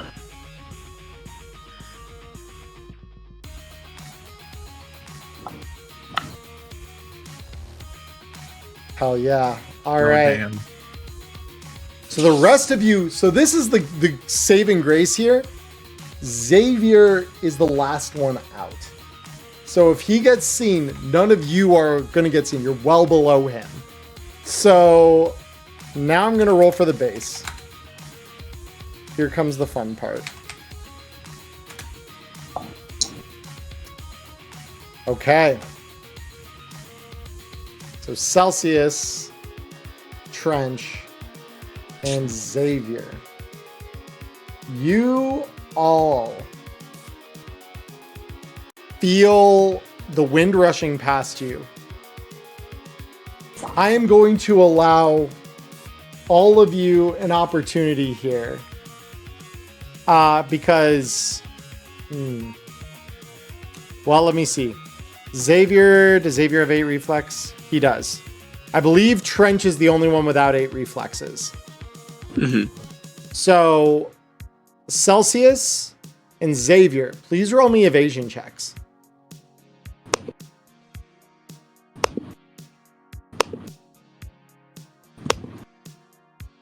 Do you know how to make the default C shortcut pull up Celsius and not Trench at this point? I can. It's just about configuring who your active character is. Okay. There you go. Thanks. Evasion. Okay. Very cool. Because this is what comes for you. Real quick. Let me grab my random enemy here, because I have an enemy exactly for this. There you are.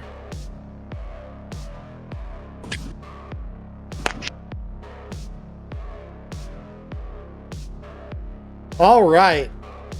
So a rocket flies into the sky, and Xavier, unfortunately, is the one who's going to be on the receiving end of this. As well as Trench. So you have just long enough, Celsius, to see the flare of a rocket engine headed your direction. And you're able to tumble out of the way before pulling your chute. The ones behind you are not so lucky. And both of them are going to take this rocket launcher.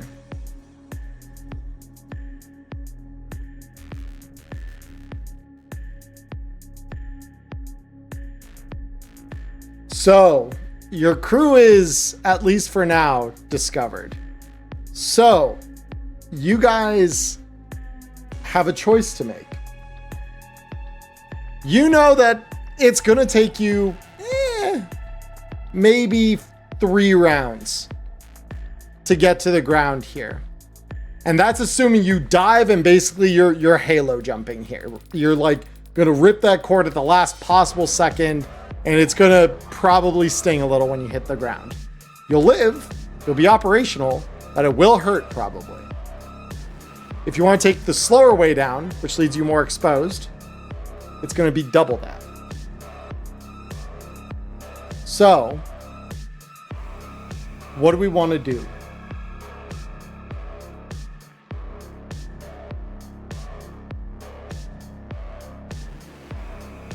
I mean, I hear an explosion behind me. I'm trying to rush to the ground, so I'm probably going to hold it as long as possible. Okay. How close would I still be to Trench? So when you kind of tumble sideways and you kind of like yell over your radio comm, and Trench tries to match your movement, but he's nowhere near quick enough to dodge an exploding rocket.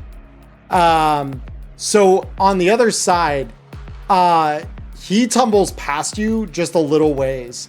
And you can see like blood streaming off of the tatters of his clothes. So he's technically closer to the ground than I am. Yeah, at this point, because he was knocked downward. Would I be able to like roll either athletics or something else to grab him and have him come down with my chute? You could, yes. Okay, let's do that then, because he's gonna be floating up there like a target, so I'd rather not do that. It's fair. Athletics is good. Athletics, yeah. Okay.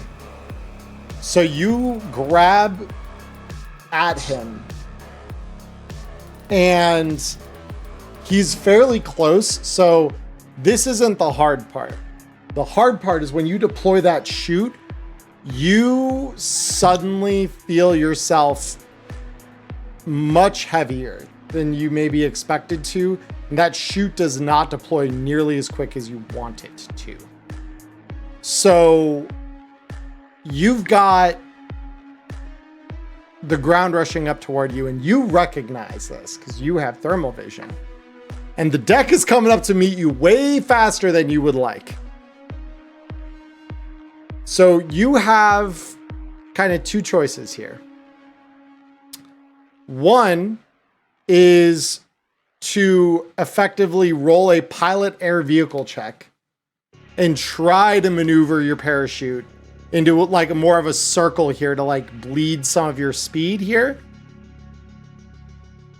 Or B is essentially you're going to roll athletics and hope that you roll high enough to kind of roll off when you hit the ground and not take a ton of damage. Does the trench already deploy his chute? He hadn't yet. No, you were all still tumbling out of the air when this thing went off. So since I've got him a little bit closer to the ground, would I be able to have him deploy his chute to it be as much of a sitting duck in the air and just use my own chute to fall the rest of the way down? You could try, yeah. I think that's the better option here. Cool. So I'm go ahead and have him roll athletics for me.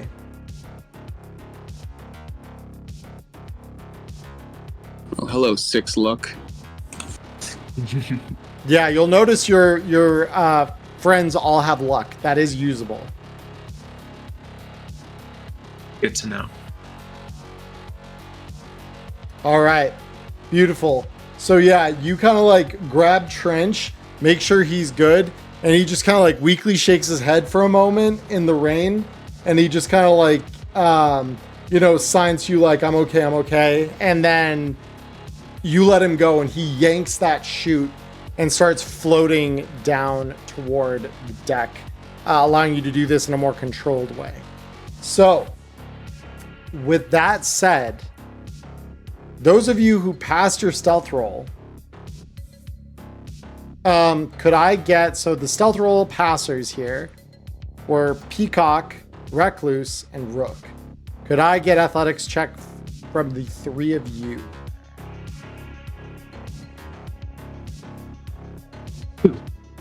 Okay. Okay. And then, Reckless needs to hit the gym. So Recluse is also a giant metal body at this point. Yeah. So you hear that whistling of wind past your ears as you're flying downward towards God knows when you're going to hit the ground, you know? Once you're below the clouds, you can kind of see the lights from the base, and they're remarkably close to the ground. Like when you start getting a better idea of like, oh fuck, you're not far from the ground at this point. Thankfully, Rook, Peacock, you're both able to pull your chutes and kind of roll as you hit the ground. Recluse is going to take the equivalent of 30 meters of falling, which is to say she has cyber legs. She is fine. She takes no critical injuries, but she just says, fuck! Oh, God. I need to tune down the pain receptors. That hurt a little bit. I'm out. Imagine not having a paint editor. Sorry. So you guys hit the deck. You're good. without any further fanfare. All Those of right. you still up in the air, here comes another rocket. Hold on, because Xavier's saying I wanted to try and make him do a loadout as well, because I figure he would get shot and tumble, and basically no matter what, he's going to be trying to deploy his shoot late, because he's going to be straightening out for a while. Sure. So I'll give him a +2 to his evasion now that he knows kind of what's there. But there is another rocket coming for the group all the same. Let's do it. I have hope. So Celsius and Trench are also included in this.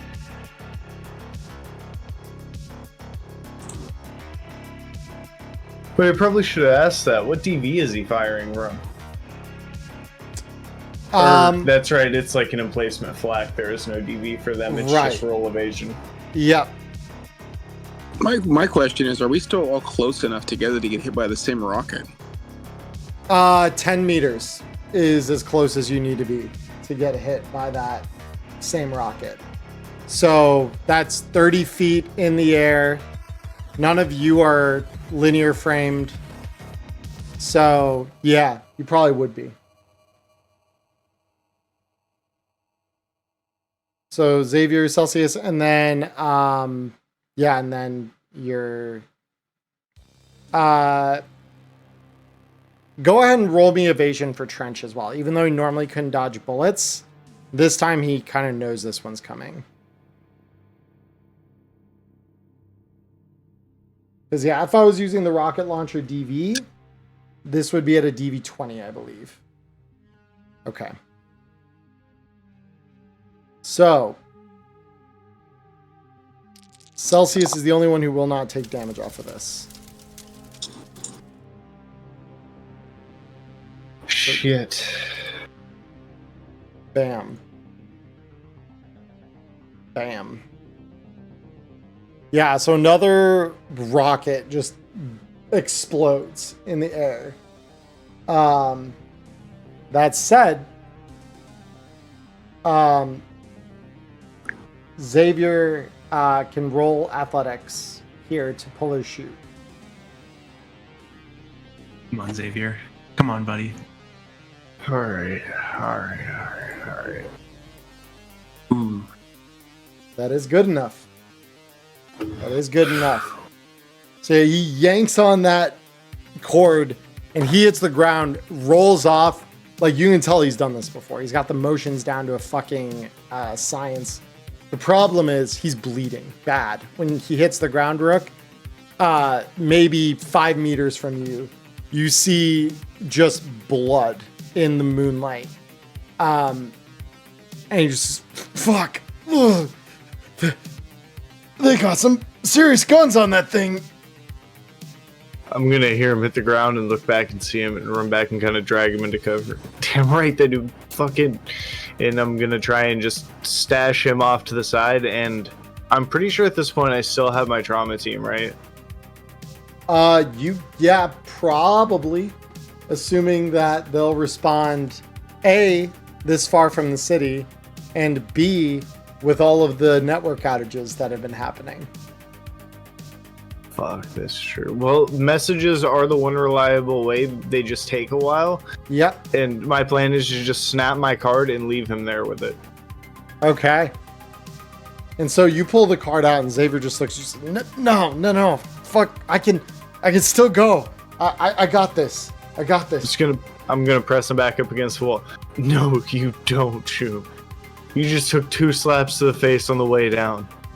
Yeah, and I'm still breathing, mostly. Let's keep it that way, Choom. Just rest up. Fine. God damn it. And Yeah. So you snap the card. Go ahead, roll me a d6. Let's see.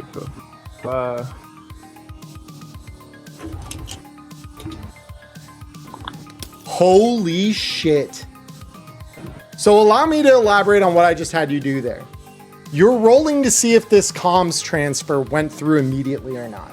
Anything other than a 6 would have been immediate failure.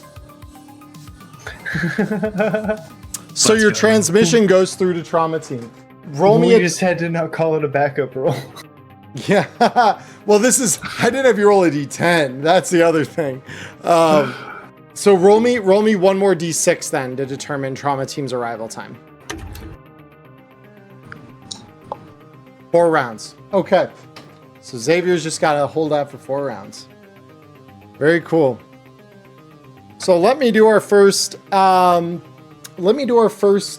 mass combat roll here for us.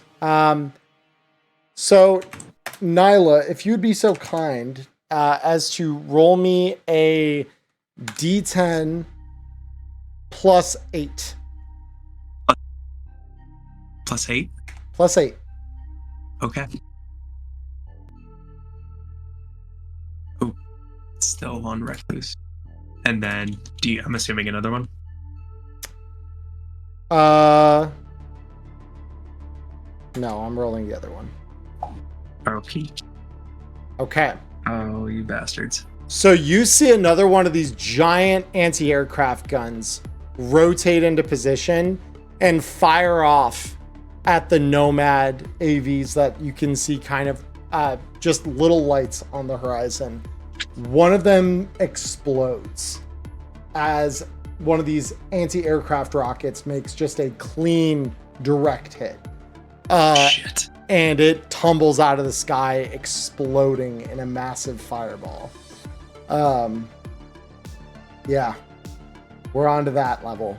So, you guys have landed yourself about 20 meters from the perimeter of the camp. So, how do we want to do this? Right. Any fucking way that I could leave Trench to get picked up by trauma team? Because goddamn. I mean, you can. So generally, the card can only be snapped for one person.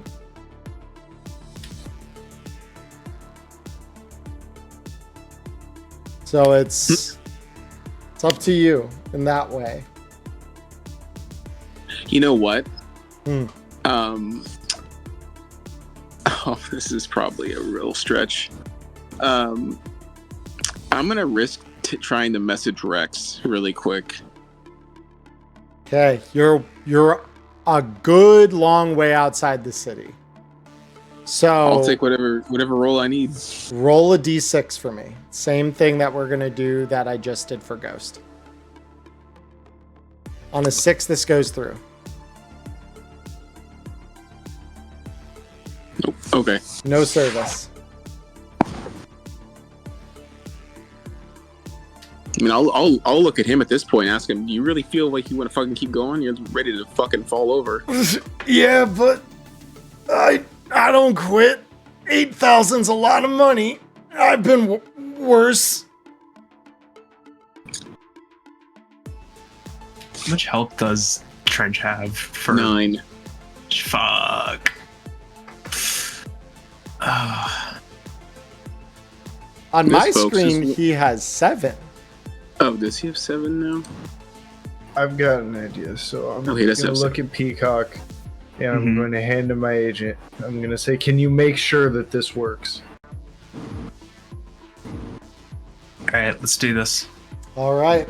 I'm going to have you roll me electronics security tech.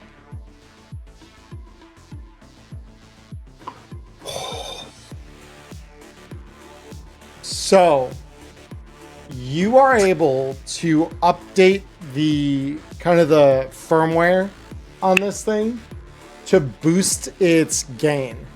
Bear in mind that doing this for too long will eventually brick the agent. That's why most people haven't done this to their agents. So you get 2 calls out of this thing before this thing will fry from the gain required to do that. But they're guaranteed to go through. All right, I'm going to toss my agent down to Xavier and like hold out my hand expectantly for his and say, swap me. We've got somebody else who needs a ride out of here. If you can get somebody out here to pick them up, nobody has to die tonight. Just off of an unlucky draw point. Yeah, I'll trade with you. And he kind of like shakily hands his agent up to you. Cool. And I want Xavier to make a backup roll and call any of his contacts inside of the city, instead of his little network of like street police that he's been setting up, to send a car out just to pick up. Who's the one that's down? Sorry. Or the one with 7 HP. It's Trench. Trench. Yeah. I'm going to call a ride for Trench because, like, sorry, even if he can get a ride, I'm taking the sure thing with the trauma team. All right. Yeah, go ahead and roll a d10 for him. All right. Roll D10, please. That's just what he needed. So you hear him lift the agent up, like dialing really quick, and just, yeah, it's not looking great. You know, the Miltech camp. Yeah, send the support. Any air units we've got, just get ready. They got some mean fucking rockets. I caught 2 of them. Yeah, I'm alive. I'll live. Just get out of here. Fuck. That's your backup. He'll have to do. Rourke's kind of gonna smile. Now we just have to get rid of that fucking gun. I'm gonna kind of lob a grenade up and down in my hand. Do it quick. Great. Do the honors. Well, yeah, we're still like 20 meters out. I don't know what the range is to it, but I assume it's going to take like 1 or 2 turns of movement to get up to it and huck a nade. So there are 2 ways to get a grenade, thanks to Celsius having an underbarrel. He has a grenade launcher. Grenade launchers, assuming that you hit the DV required, can fire up to, I believe it's 100 meters with varying degrees of accuracy. You can only throw up to 25, so you could currently throw up just within the fence. Ooh. Celsius, on the other hand, could potentially noob tube them. I mean, I'm gonna kind of look at it and see the underbarrel, and you want to test that thing out? Sounds like a good plan to me. I underestimated how effective grenade launchers are. A grenade launcher can fire with a degree of accuracy up to 400 meters. Oh. A 100-meter shot, though, which is what you need for this, is a DV-20.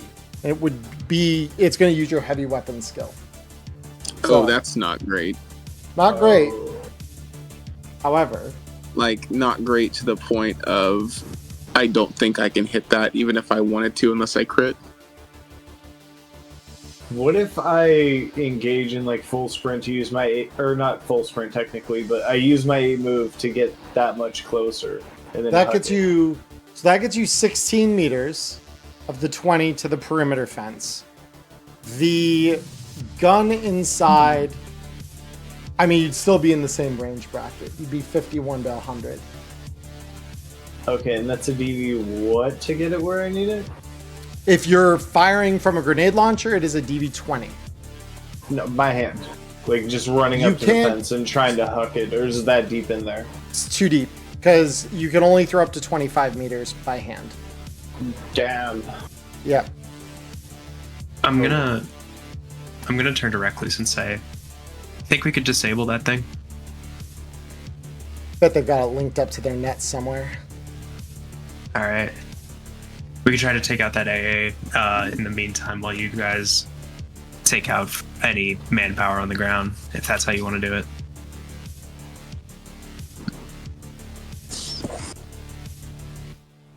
Let me just double Gotta check. get rid of it. First, we gotta get inside that damn fence. It's true. I'm trying to remember. Hardwired. Because I'm trying to see for the things that she has. Let me check the wise one real quick. Because I think Recluse has a range extender. I believe they do, yeah. Not on their sheet. I don't know if I saw it on their sheet, but I thought the Wiseman had it. I'm looking right now. Wiseman, hardware, hardened circuitry, insulated wiring, crash barriers, snake track, tech upgraded range upgrade 10 meter range. Yes, she does. Cool. So, you will not be able to get close enough, probably, to jack in. But if you want to scan for your access point, Nyla. Let's do it. Let's go for it. Scanner? Mm-hmm. Very cool. So with the scanner, you have a very faint signature on the top of one of the fence posts. It's a security camera. Excellent. Security camera, top of the fence. Heard. And yeah, then I imagine Recluse is just getting as close as she can using her regular movement to jack in. Yep. Cool. So she can jack in. Whichever Cyberdecks do you want to go in with her? Let's see here. It's like, what are my options? Which one? Yeah. Let's go with the Kestrel. The Kestrel. Okay, cool. So yeah, just equip that to make sure that that's the one that appears in the net menu. Yep. And done and done. Cool. Yep. So she's jacked in. Speedy, 2 speedies res up immediately. Yep. So I will pull you, Nyla, over to the scene. So you're gonna see your own token on the board here. Obviously, you're not here yet. That's okay. But I pre-prepped you here. So you have control of Recluse within the network. Obviously, your first obstacle here is a password. Yep. Well, it's a good thing that Recluse has 2 worms. So I will take the 2 net actions to res up 2 worms. Okay. And that's... And for my final, that's right. it will be to res 1 Sabertooth. Oh boy. There it is. Oh boy. Cool. So, those of you on the outside, and actually, here, I'm going to pull us over to the battle grid here, because I think that this is... And Nyla, you're going to get jumped around here a little bit, because I'm going to... No worries. Pull everyone there, and then I'm going to just pull you to the scene here. So just so we're clear on this, grab. So we've got Trench and Xavier kind of back here bleeding out. Celsius, I imagine you're roughly here. Rook, probably right next to him. And then up here, we have... Just doing my... God damn it. I didn't want to do that. I want to measure. Yeah, okay. So this is 20 meters. So that means this line will be our perimeter fence. So this is the perimeter fence to the camp. So, and then I'll put Peacock down so I can keep an eye out. Because Peacock, your move is 5. 1, 2, 3, 4, 5. Yep. And then Recluse would be kind of 1 further. She has 6. Awesome. So that's where we are. So you guys, of course, hear the sirens start going off in the camp. Now is when... Nyla, I hate to do this to you, but I'm going to pull you back to this scene real quick. Just so that I can have you roll initiative for me. Yuppers. Shouldn't Xavier be back with fucking Trench? Yeah, the 2 of them are right here. Oh, because you would have pulled them his aside. tokens. Yes. Yeah, his name's Mover on the combat log too. That's what. I was like, wait, what? Should be Trench, because I literally named everything Trench on him. Because I started with mover as a template. That's the only reason why I did that. Okay. That's weird. Hold on. Am I just bugged? Am I the only one seeing it? No, No. I see mover. Okay, There, it's now he's I drenched. fixed it. I fixed it. Oh, and let me roll for reckless as well. Holy fuck. Okay. I'm pissed off. They double tap Xavier. And then Xavier and Trench can roll as well. I mean, yeah, I sort of feel the same way. Yeah, no, I get it. Okay. So, of course, you hear the crunching of gravel under boots. There's a gate not too far away. And this is where we pull in our first couple of friends here.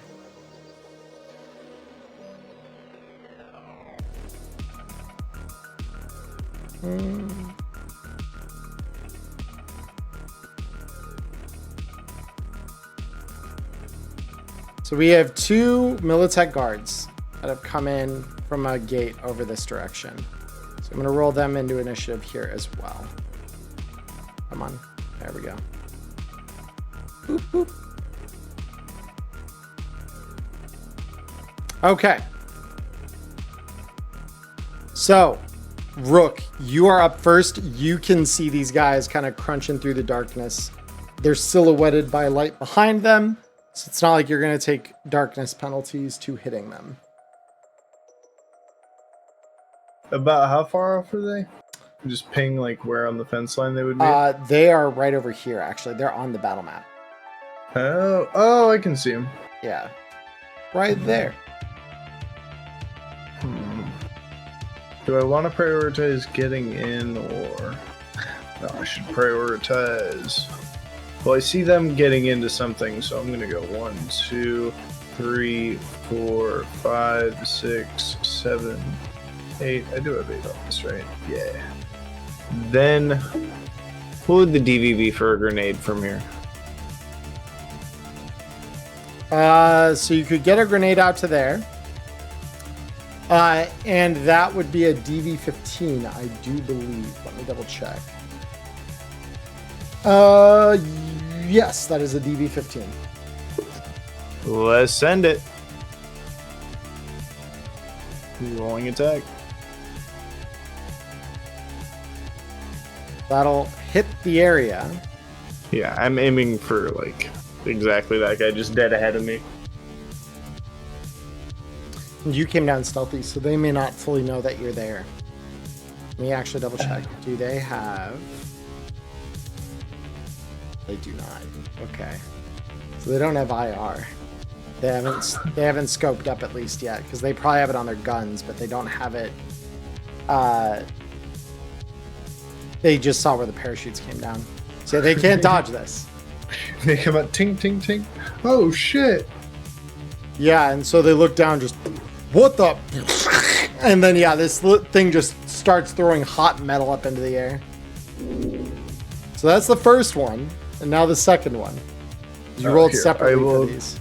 Yep, I will change my target for this damage. I don't know if that makes it easier to apply, but It does. Okay. Respectable. that's a little better. Respectable. Yeah, so okay,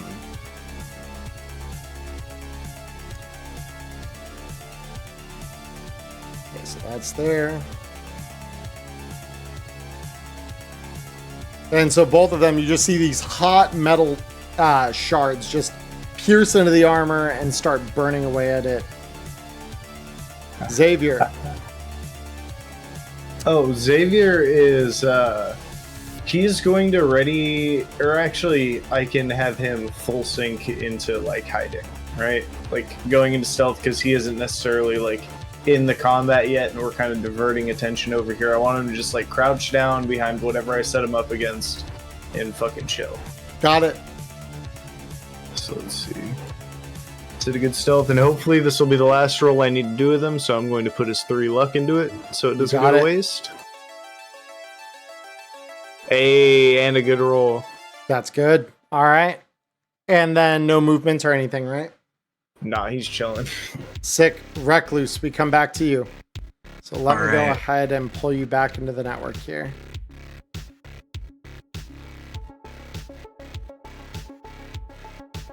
Awesome. Well, let's go ahead and take a crack at this password. Why don't we? Got it. Go ahead and roll me Oh, it's the back okay. door. I was like, why is there a +4? It's because I have 2 fucking worms on me. Yeah, exactly. Yeah, you right through that shit. It's not even a challenge. Just unlocks. All right. Pathfinder time, baby. Roll it. Oh, An 18. God damn. All right. Well, then that's the whole network for you. all right. Show me, GM. Oh, I'm showing you. God damn. And you see down at the bottom there are 2 net runners. 2 net runners. Okay. That's good to know. So, actually, what Recluse is going to do is she's actually going. She has 2 net actions left. She's going to jack out Okay. and jack back in with a different deck. Okay. This time being the Microtech Warrior.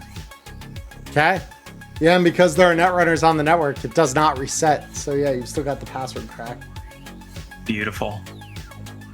And armor is rest because of Microtech Warrior. Sick. All right. Very cool. So we come back to the Yeah. battle grid over here. Peacock, we come to you. So do you want to just get within 6 meters of the fence line, basically, and jack in with her? You know, I'd love to. Sick. Yeah, What's the status? That's within 6.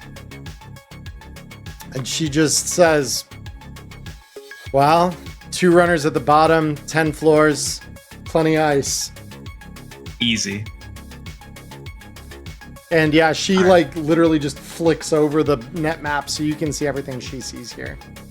Beautiful. All right, so jack in for first net action. Yep. Res armor, tech up worm, and speedy. And that's my turn. Got it. All right. So this isn't going to reveal anything if I do this real quick. Give me 3 seconds. So I'm going to, I can mask these. Because of course I didn't put them on the fucking battlefield beforehand, because that would be goofy. Okay. Let me do.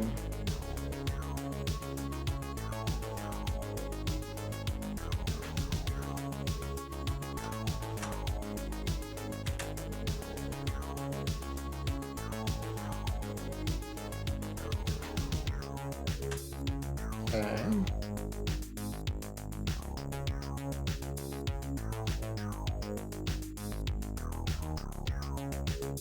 And then this one is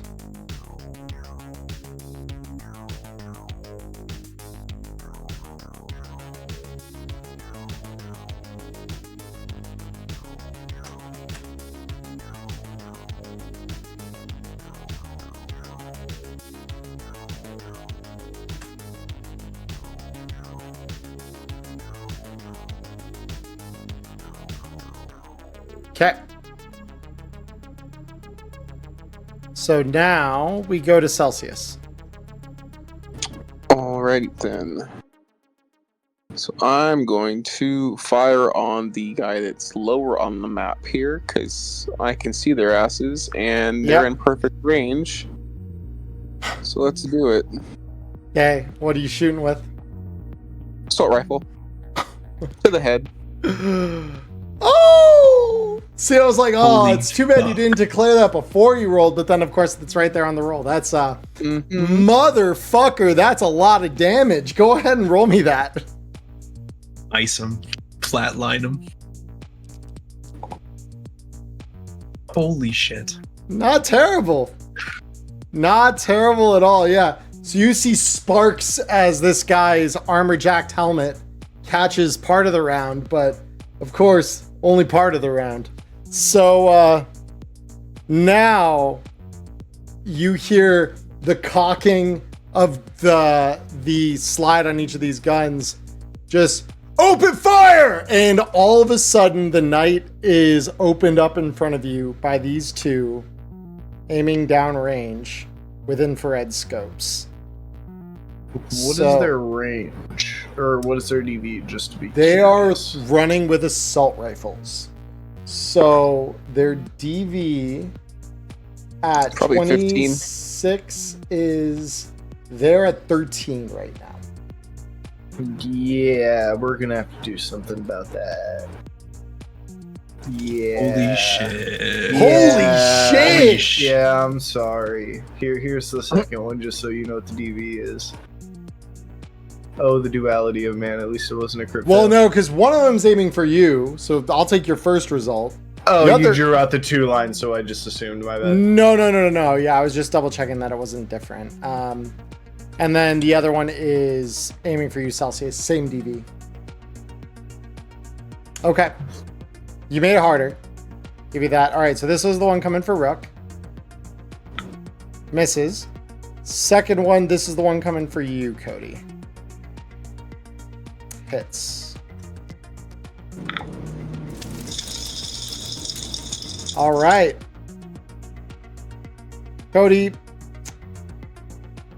you take crushed fingers. So your grip hand is smashed as the bullet literally just slams into you. And these guys are holding their ground.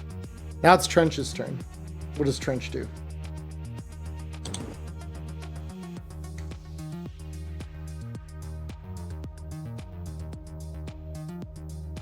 Cody? Oh, my bad. Sorry. No, he's gonna hunker down. He's not gonna do shit. He's not He doing doesn't- shit. I don't want him to get fired on right now. You got it. Rook. Well, after what these people already did to Xavier, and then seeing that shot ring out, probably as I'm dodging and just seeing Celsius's hand get crunched, Mm-hmm. it's time to whip out the beast. 1, 2, 3, 4, 5, 6, 7, 8. Guess who's in DV 13 now, motherfucker? DV 15 for the beast. Shotgun. You're at 10 meters, Oh wow. but it's still Oh. a 15. Oops. Good enough. Yeah. I'll still hit it. Okay. They do have evasion. So we shall see. They do in fact have evasion. Yeah. So they duck the bullet. Xavier. He is resuming previous command, just holding that stealth check. Holding down. Recluse. All right. So Recluse is going to go ahead. She is going to spend her 4 net actions, okay, to res up a giant and 3 krakens.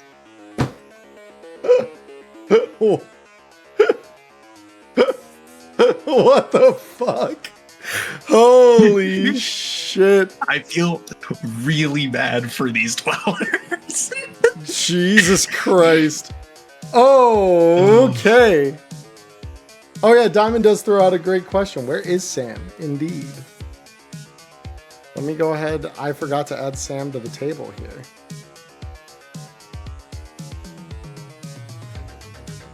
Let me copy her token data here real quick. Because would Sam have come down with you on your parachute, Rook?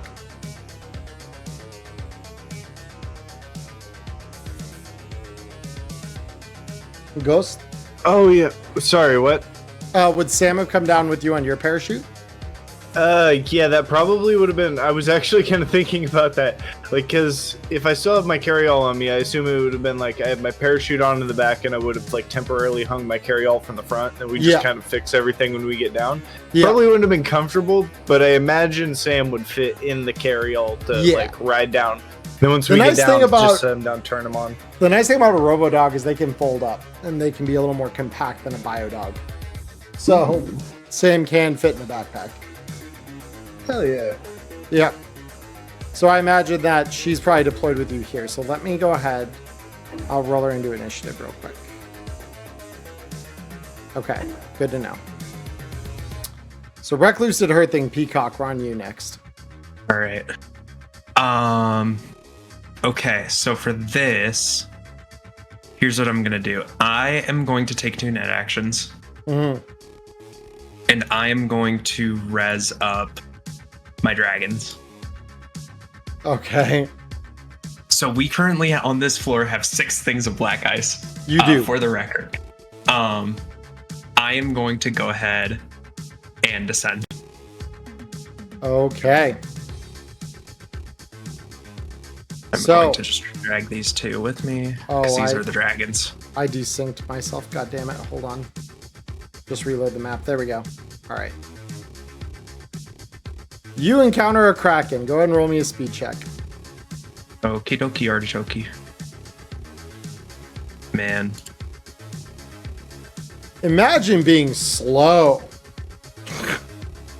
Yeah, Kraken right. misses. So the dragons. The dragon speed check. No, I'm just. I was saying so the dragons. I assume you're activating them. I apologize. Yes. Go, my dragons. So now they encounter this thing. Roll speed checks for each of them. You got it. To me, my knights. That one actually hits. The other one. That one hits. So, Roll me so, damage for each of those.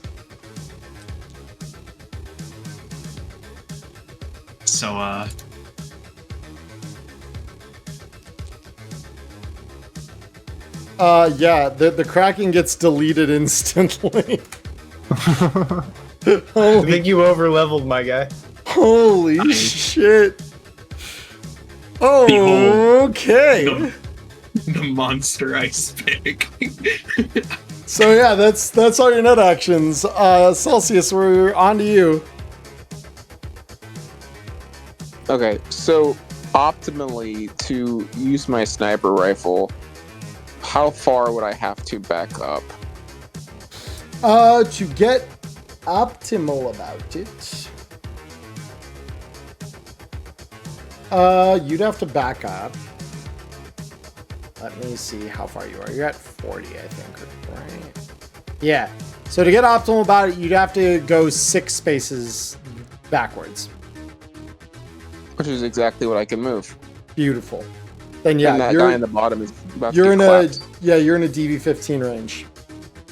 Oh, DV19, considering my hand is crushed. Right, ultimately. And they Right. will try to evade this. Oh, that's fine. Holy fuck, you hit. The keyword is try.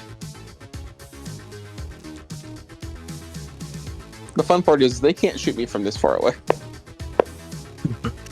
That's kind of incredible. Okay. Very cool. Sam. Danger detected. Attack. And then this thing is going to go 1, 2, 3, 4, 5 and just start trying to chomp on this guy's nuts, basically. Let's go, Sam. He does dodge, however. Says fucking mutt, and he reaches into a holster at his side. Actually, no, he doesn't even do that.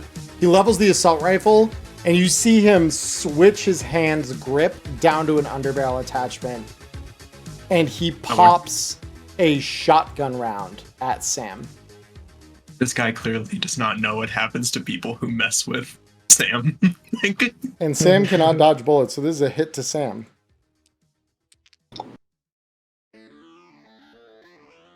And you just hear the clang of metal getting impacted by lead. Meanwhile, other Militech veteran here is going to be firing at a DV-15 to you, Cody.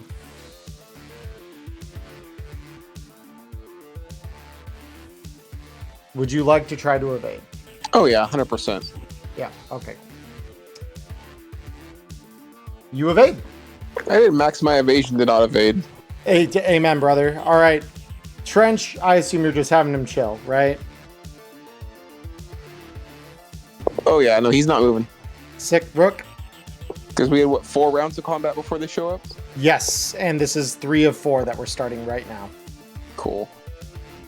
And, you're right. The dude just fucked up.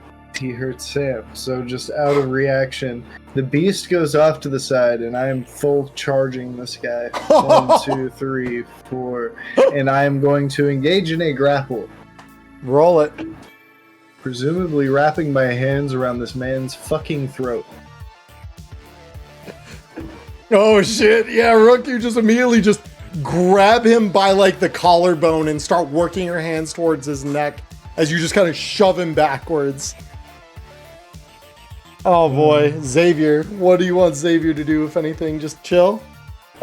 He's still chilling, and I have a few move left, right? I think it only took me 5 move to get there. Pretty sure that's right. Yep. So I've got 3 move to drag him away from his friend. Sick. Recluse. All right. So Recluse is gonna go ahead. I will highlight this unit and then move her down here. Okay, I need to peel some of this out of the way. So she encounters 2 hellhounds here. Okay. Speed checks. 2 from Recluse. First is going against a 15. The second is going against an 8. Oh, let me deactivate the speedies because she does not have that anymore. Okay. Same with the back doors. Yeah. So, okay. Come on. Okay. That one will hit.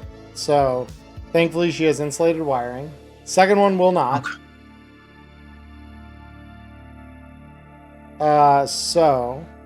And then does Recluse have armor's armor raised. up? Okay, cool. So Yep. then I will manually take her down by 2.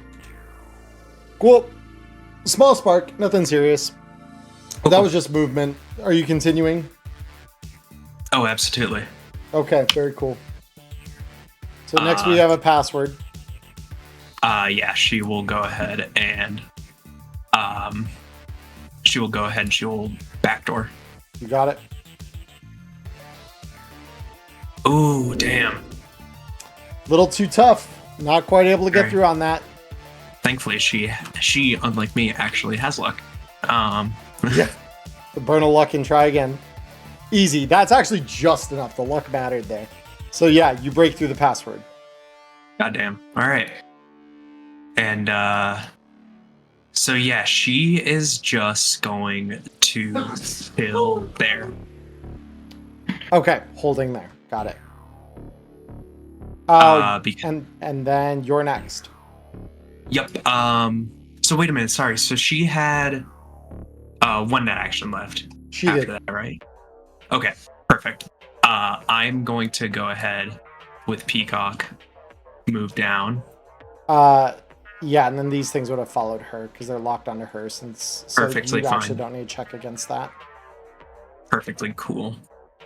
Keep moving. It's a giant. Speed check. That's cool. That's cute. You're goddamn right. That's a neg 1. Holy shit, yeah. You did no problem. That's real cute. All right. Yeah. So this time, I will go ahead. I will have.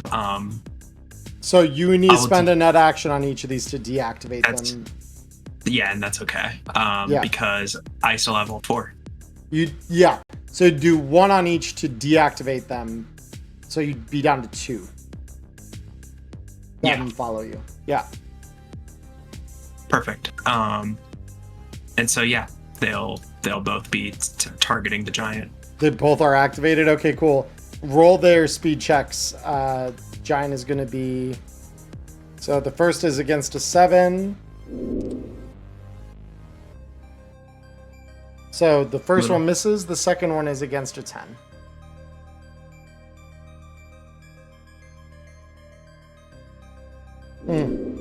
Damn. Neither one of them gets him this turn, but that's okay. That is a-okay. Okay, cool. And that's your 4 so, actions. Because it's 2 to deactivate, 2 to reactivate.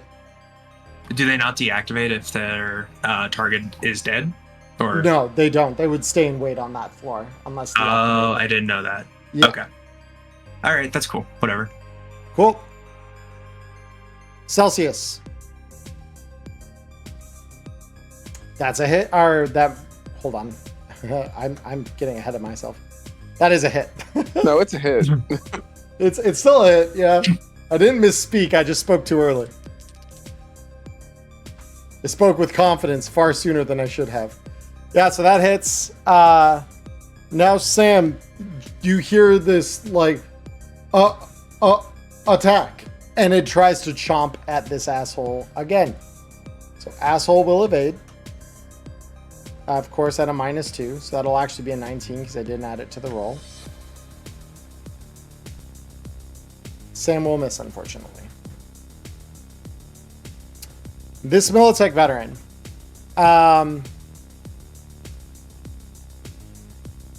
He's going to try and break your grapple.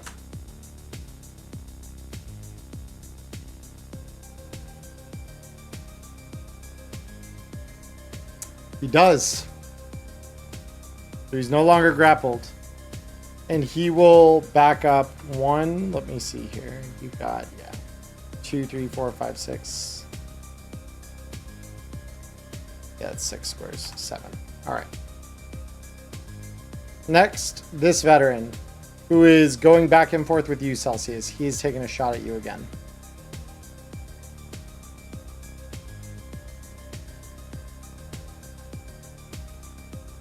You dodge it. Sick. Trench, I assume, is, again, just nothing, right? No, if this is the last round of combat, he's going to chill. Last round before Trauma Team gets here. So Trauma Team will arrive this turn. So you hear the scream of AV engines overhead as a Trauma Team AV starts circling the airspace. Of course, it wouldn't be, fun if we didn't have a smart rocket ready to go, right? Little did you know, this is exactly what I planned. Piss off, Trauma Team. And at that distance, that will hit their AV. Oh, that will hit their AV. You see one of those turboprop engines immediately set on fire after this thing explodes. Oh, yeah. So, let me get Trauma Team into initiative here. Give me just a moment, because I believe... Yes. They got a doctor, a med assistant, 2 security officers, and a pilot. I believe also this round is when Savior's backup shows up. You know what? We actually didn't roll to see when that showed up. Hold on. I thought it was in 4 rounds. That was for Trauma Team. 5 rounds for regular backup. So next round they'll show up. Okay. Yeah. So the pilot here. So let me double check here. Trauma Team AV of the dark, stormy sky. What is your wisdom? What armaments does your craft possess? Secure the patient by any means necessary. That's all I know. Vehicle heavy weapon mount loaded with a tsunami arms helix. Oh, fantastic. That's why I have it on the security officer. Oh, Okay. good heavens. My favorite flavor. Oh, good heavens! It appears they've come in with the HMG. Good lord. So, with that, they are going to... God damn it. Let me see here. Because, yeah, they're hovering above the battlefield, pretty much where I have them positioned right now. I do.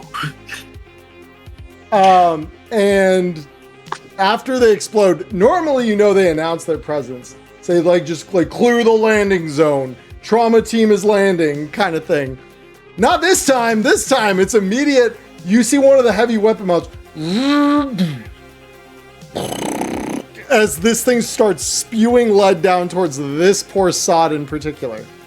They are clearing their landing zone. ASAP. By any means necessary.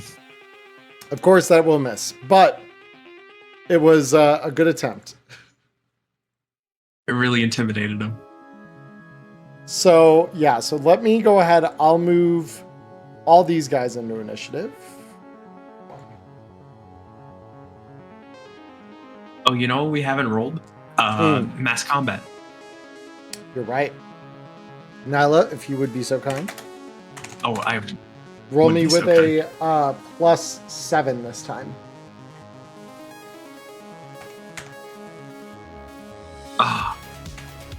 And then Yeah, so again, there's a volley of fire. You can see several Nomad vehicles kind of coming over the hill. One of them just gets shredded to pieces. So, with Trauma Team showing up on the scene, so we have one more mass combat roll we have to make. So, roll it with a +6 this time. I need something good. Damn. Sadly, that's not... Yeah, so again, the fucking Nomads are just getting chewed up. Like, you can tell, they sent people, but it's not enough, not nearly enough to really lay siege to a base. Which is understandable. They were only supposed to be a diversionary force. And for now, they have kept most of the guns off of you guys. So, with Trauma Team showing up, it's now that I introduce us to the second part of mass combat, the Chaos Table.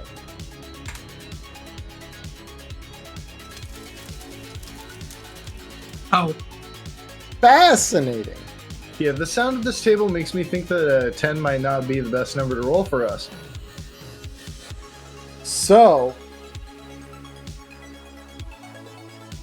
a round goes off from one of the downed AVs.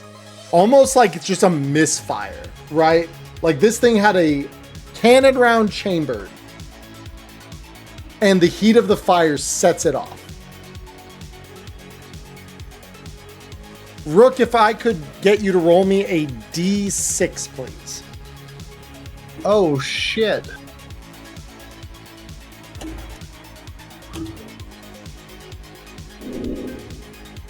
That's Please tell me one is good for this.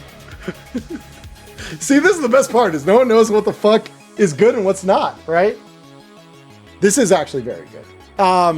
So that thing actually fires dead down the barrel of one of the AA emplacements, knocking it out. So they lose 2 points on the mass combat chart as one of the 2 AA guns goes down. Yes. Fuck yeah. Yep. So that is very good for you guys, actually. You needed that break. So now, Rook, we officially now come to you on round 4. Start of round 4.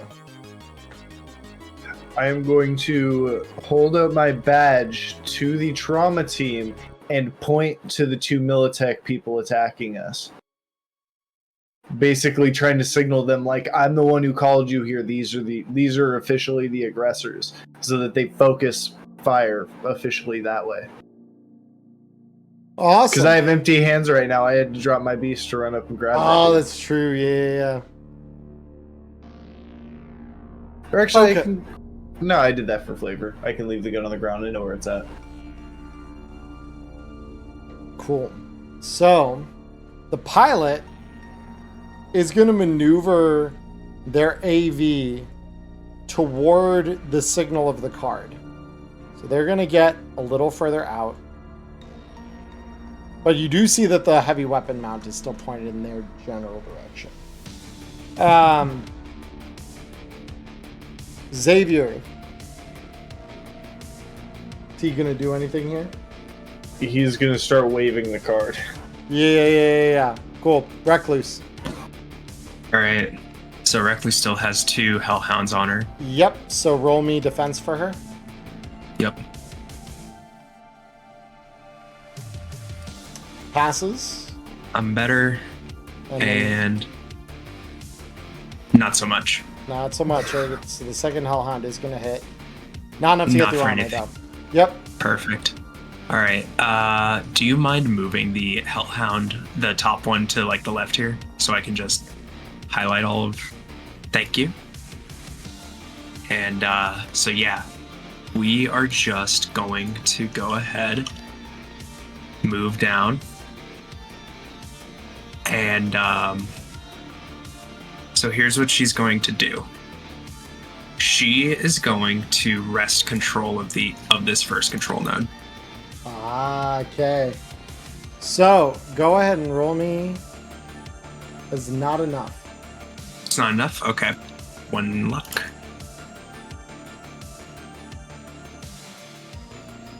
Come on. There you go. That is not enough. Really? Tech upgrade control node, DV14. Okay.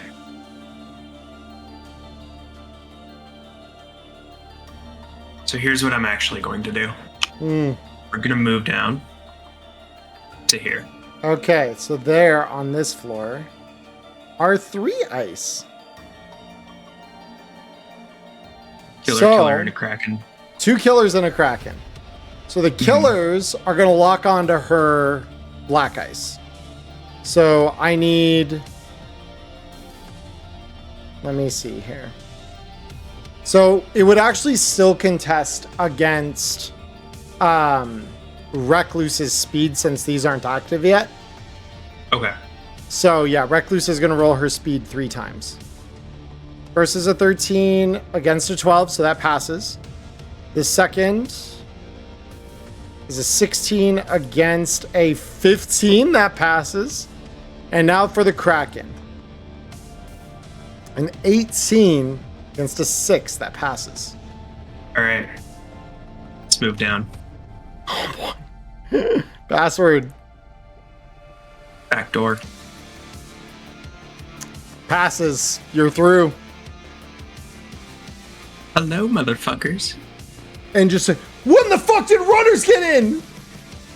All right, Giant's going to go ahead and target this one. Okay. So Giants. So you're spending your last net action to activate the Giant? Yep. Cool. So Giant is the left one in the center. Yep. Can you roll it or do I need to?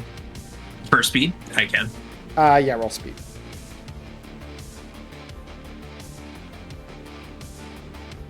They do dodge it. Okay.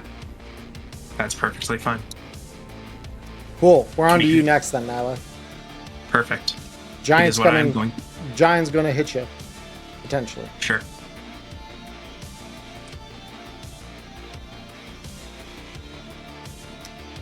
You do It's not get good enough. your defense versus 15. Defense 14 versus Giant 15. Yeah, no. That's what I'm saying. I didn't win. Oh, okay. Yeah. I was like, what do you mean? Yeah. It sounded like you were like, I win that. I'm like, No. I don't win. That's okay though. I don't need to win. And do you have armor? I do. Sick. Okay. I don't Yep. need to win. Armor, then you are down to. Come on. Take 6 damage to your brain. What would you like? Perfect. Oh, and now you're. Actually, before that attack can connect, hold on. Because technically your dragons would go first here because it's top of the round. So roll their attacks versus the Giants' defense.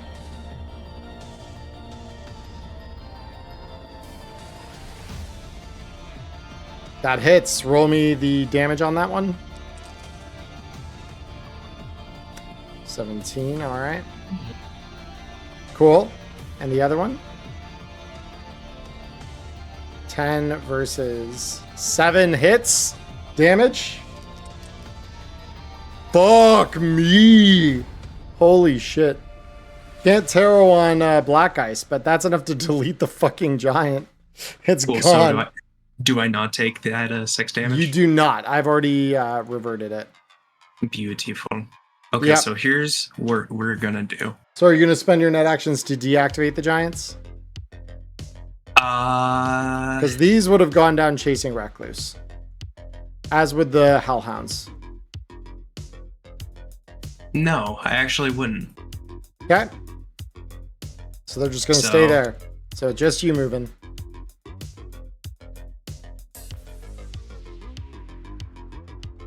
We're down. I got 4 net actions. We're gonna virus.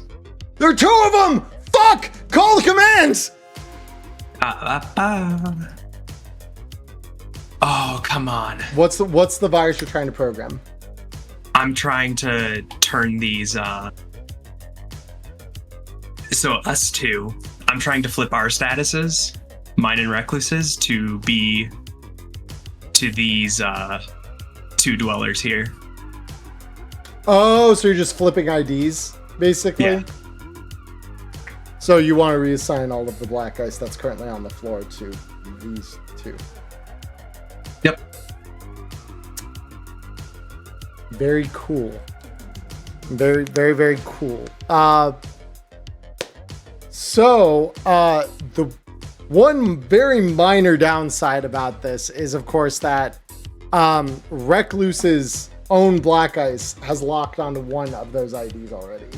I see. Yeah. I meant specifically for the ice in the system, not for our own.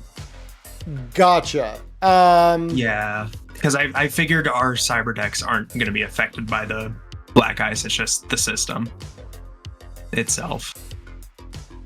Okay. Do you know what I mean? What? I would accept that. Okay. So,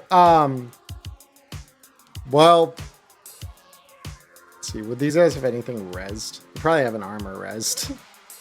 Just to I have hope they it. do. Yeah. Sincerely. Because all of a sudden in the net here, you just hear the mass targeting of like whenever you run through a crowd in 14 and all of a sudden you just hear the wing wing wing wing wing as like a million arrows start pointing down you. That's basically what you're seeing here. As like grid lines start linking the black ice to them.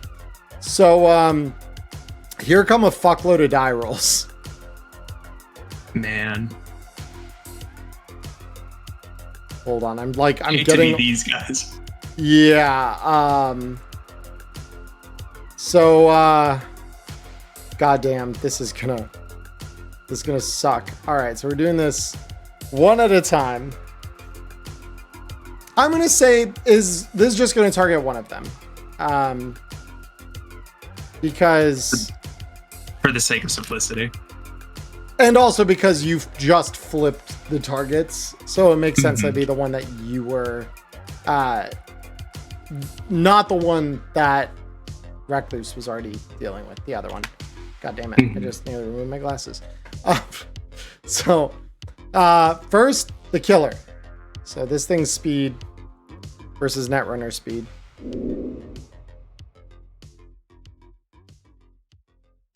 Six versus 8. Okay. The other killer, speed versus Netrunner speed.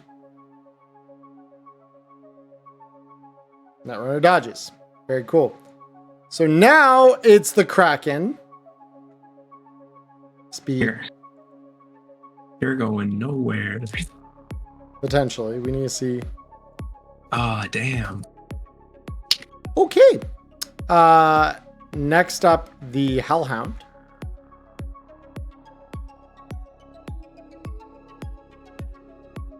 That one actually does hit. Okay, cool. So we have our first hit. I just need to double check one thing here real quick. Because it's 1, 2, 3, 4, 5, 6, 7. Okay. Fun fact. They don't have insulated wiring. Oh, So they light on fire. that's cute. And so all of a sudden you hear, oh, fuck! As this thing just starts consuming them. It's not great. So then that's 37. Cool. And then finally, we have the last Hellhound. Speed. Oh, that's his speed. Oh, Hellhound is on it. Not enough to bust their armor though. Okay, that's fair. So yeah. Let me just close all these program profiles now. And I assume that virus took all of my net actions. It did. That's okay.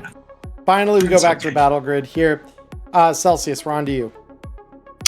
More of the same.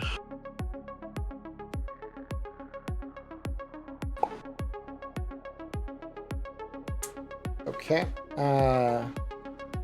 This guy will evade. No, he will not. Go ahead and roll me the... that is a lot of damage.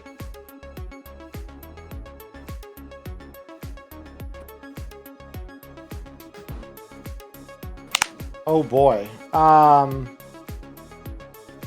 So yeah, that's well, let me make sure I actually hit the right guy with that. Okay. Should be the one that was underneath. Yeah, this guy right here. Yeah. Yeah.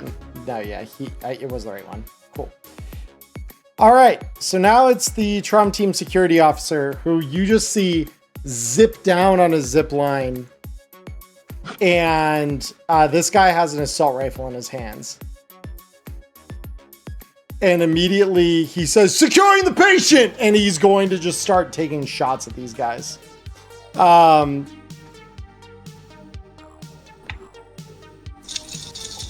Holy Jesus. Fucking Christ. Okay. That's why you pay for your trauma team. So the guy tried to shoot at did evade him. Samantha is just attack. And this guy is going to be on the receiving end.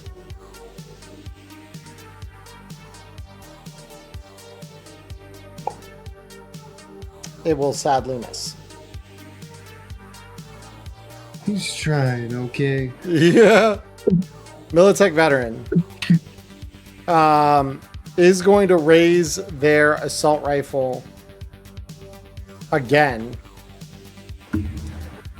It's okay, buddy. You go whenever you feel like it. And they're firing another underbarrel shotgun round at Sam.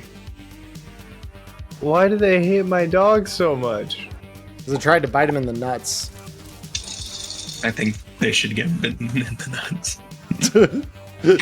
I hold the belief that that was the appropriate thing to have happen. So yeah, Sam takes another slug, and you just see the thing like starting to like jerk as its circuitry has just been like beat up bad. And of course, this guy just nearly got bit in the nuts, so he's going to do the same thing.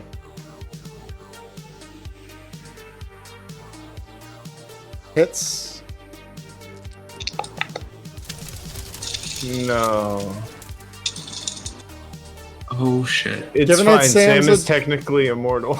Given that Sam's a drone, yeah.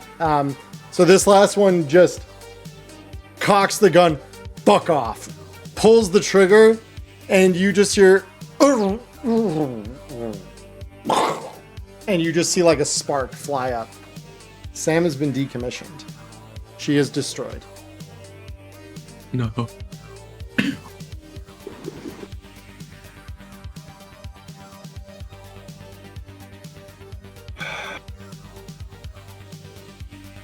Medical assistant is going to zip down with a stretcher and pick up Xavier and start zipping him up. It's going to take the next round to do that. The other security officer is, let me just double check something about ranges here. Auto-fire, assault rifle. Okay, so we're firing at a DV-20 here. So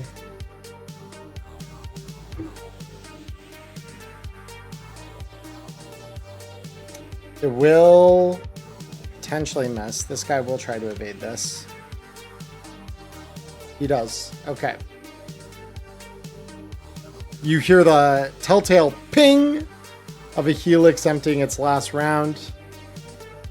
And the doctor's not going to do anything. Trench is not going to do anything. And now backup arrives. As though this couldn't get more fucked.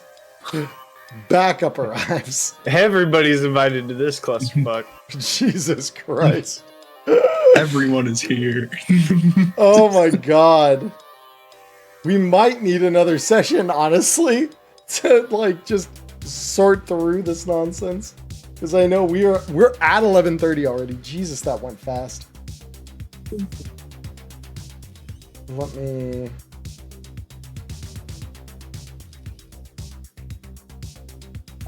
find vulnerabilities. Here we go.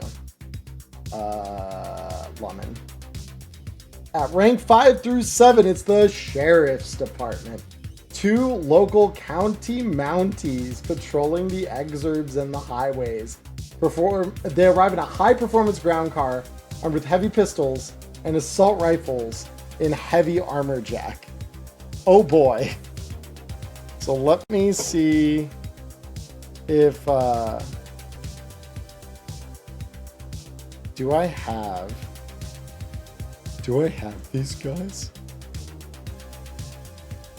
Lawman backup, here we go. Holy fuck, I never programmed those in. Oh no. That's how rare it is. Let's see. I can move fast.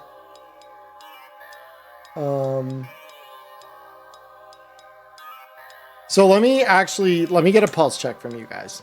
Because I did want to finish it up tonight. But it's quickly looking like what we have on our hands is a brutal style fucking mess. So I know I was like, yeah guys, we're gonna finish it tonight.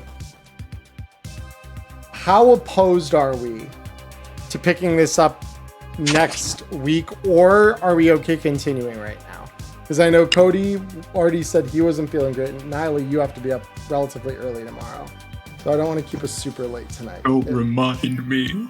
I know. I don't want to remind you. I don't mind a week 2 conclusion, or we could wrap this up and then absolutely destroy a boat.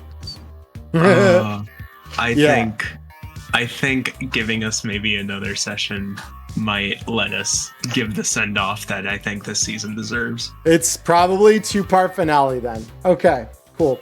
No, that's totally chill, because yeah, we'd probably be here another few hours, and I don't want to confine anyone to that. I did not expect to have... How many combat entities do I have right now? 1, 2, 3, 4, 5, 6, 7, 8, 9, 10, 11, 12, 13, with 2 more incoming. We have a little less in the net architecture, but not by much. No, we that's the funny thing is, no, we don't have less in the net architecture, because in the net arch we have 1, 2, 3, 4, 5, 6, 7. So we have 8 on this one tile. Plus an additional 4. We have 12 total entities there that need a multi-roll against each other. Oh, yeah. We have 13 in total.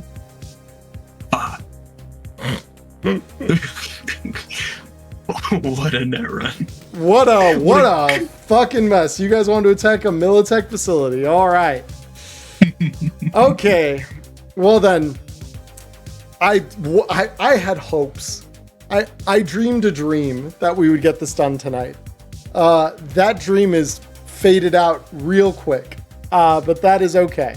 I have no problem continuing and playing one more week to get this all said and done, well put behind us. So, YouTube, this is where we're going to end this week. Twitch, hang around. We'll probably have our after show as usual here. But yeah, I'm going to put a pause on the combat here. And we will come back next week. You get one more week, chat. So, YouTube, I hope you all have a wonderful morning, evening, or afternoon, wherever you are in the world. Stay healthy, stay safe. And until we see you guys next time, peace, guys. Twitch, don't go anywhere. We'll be right back.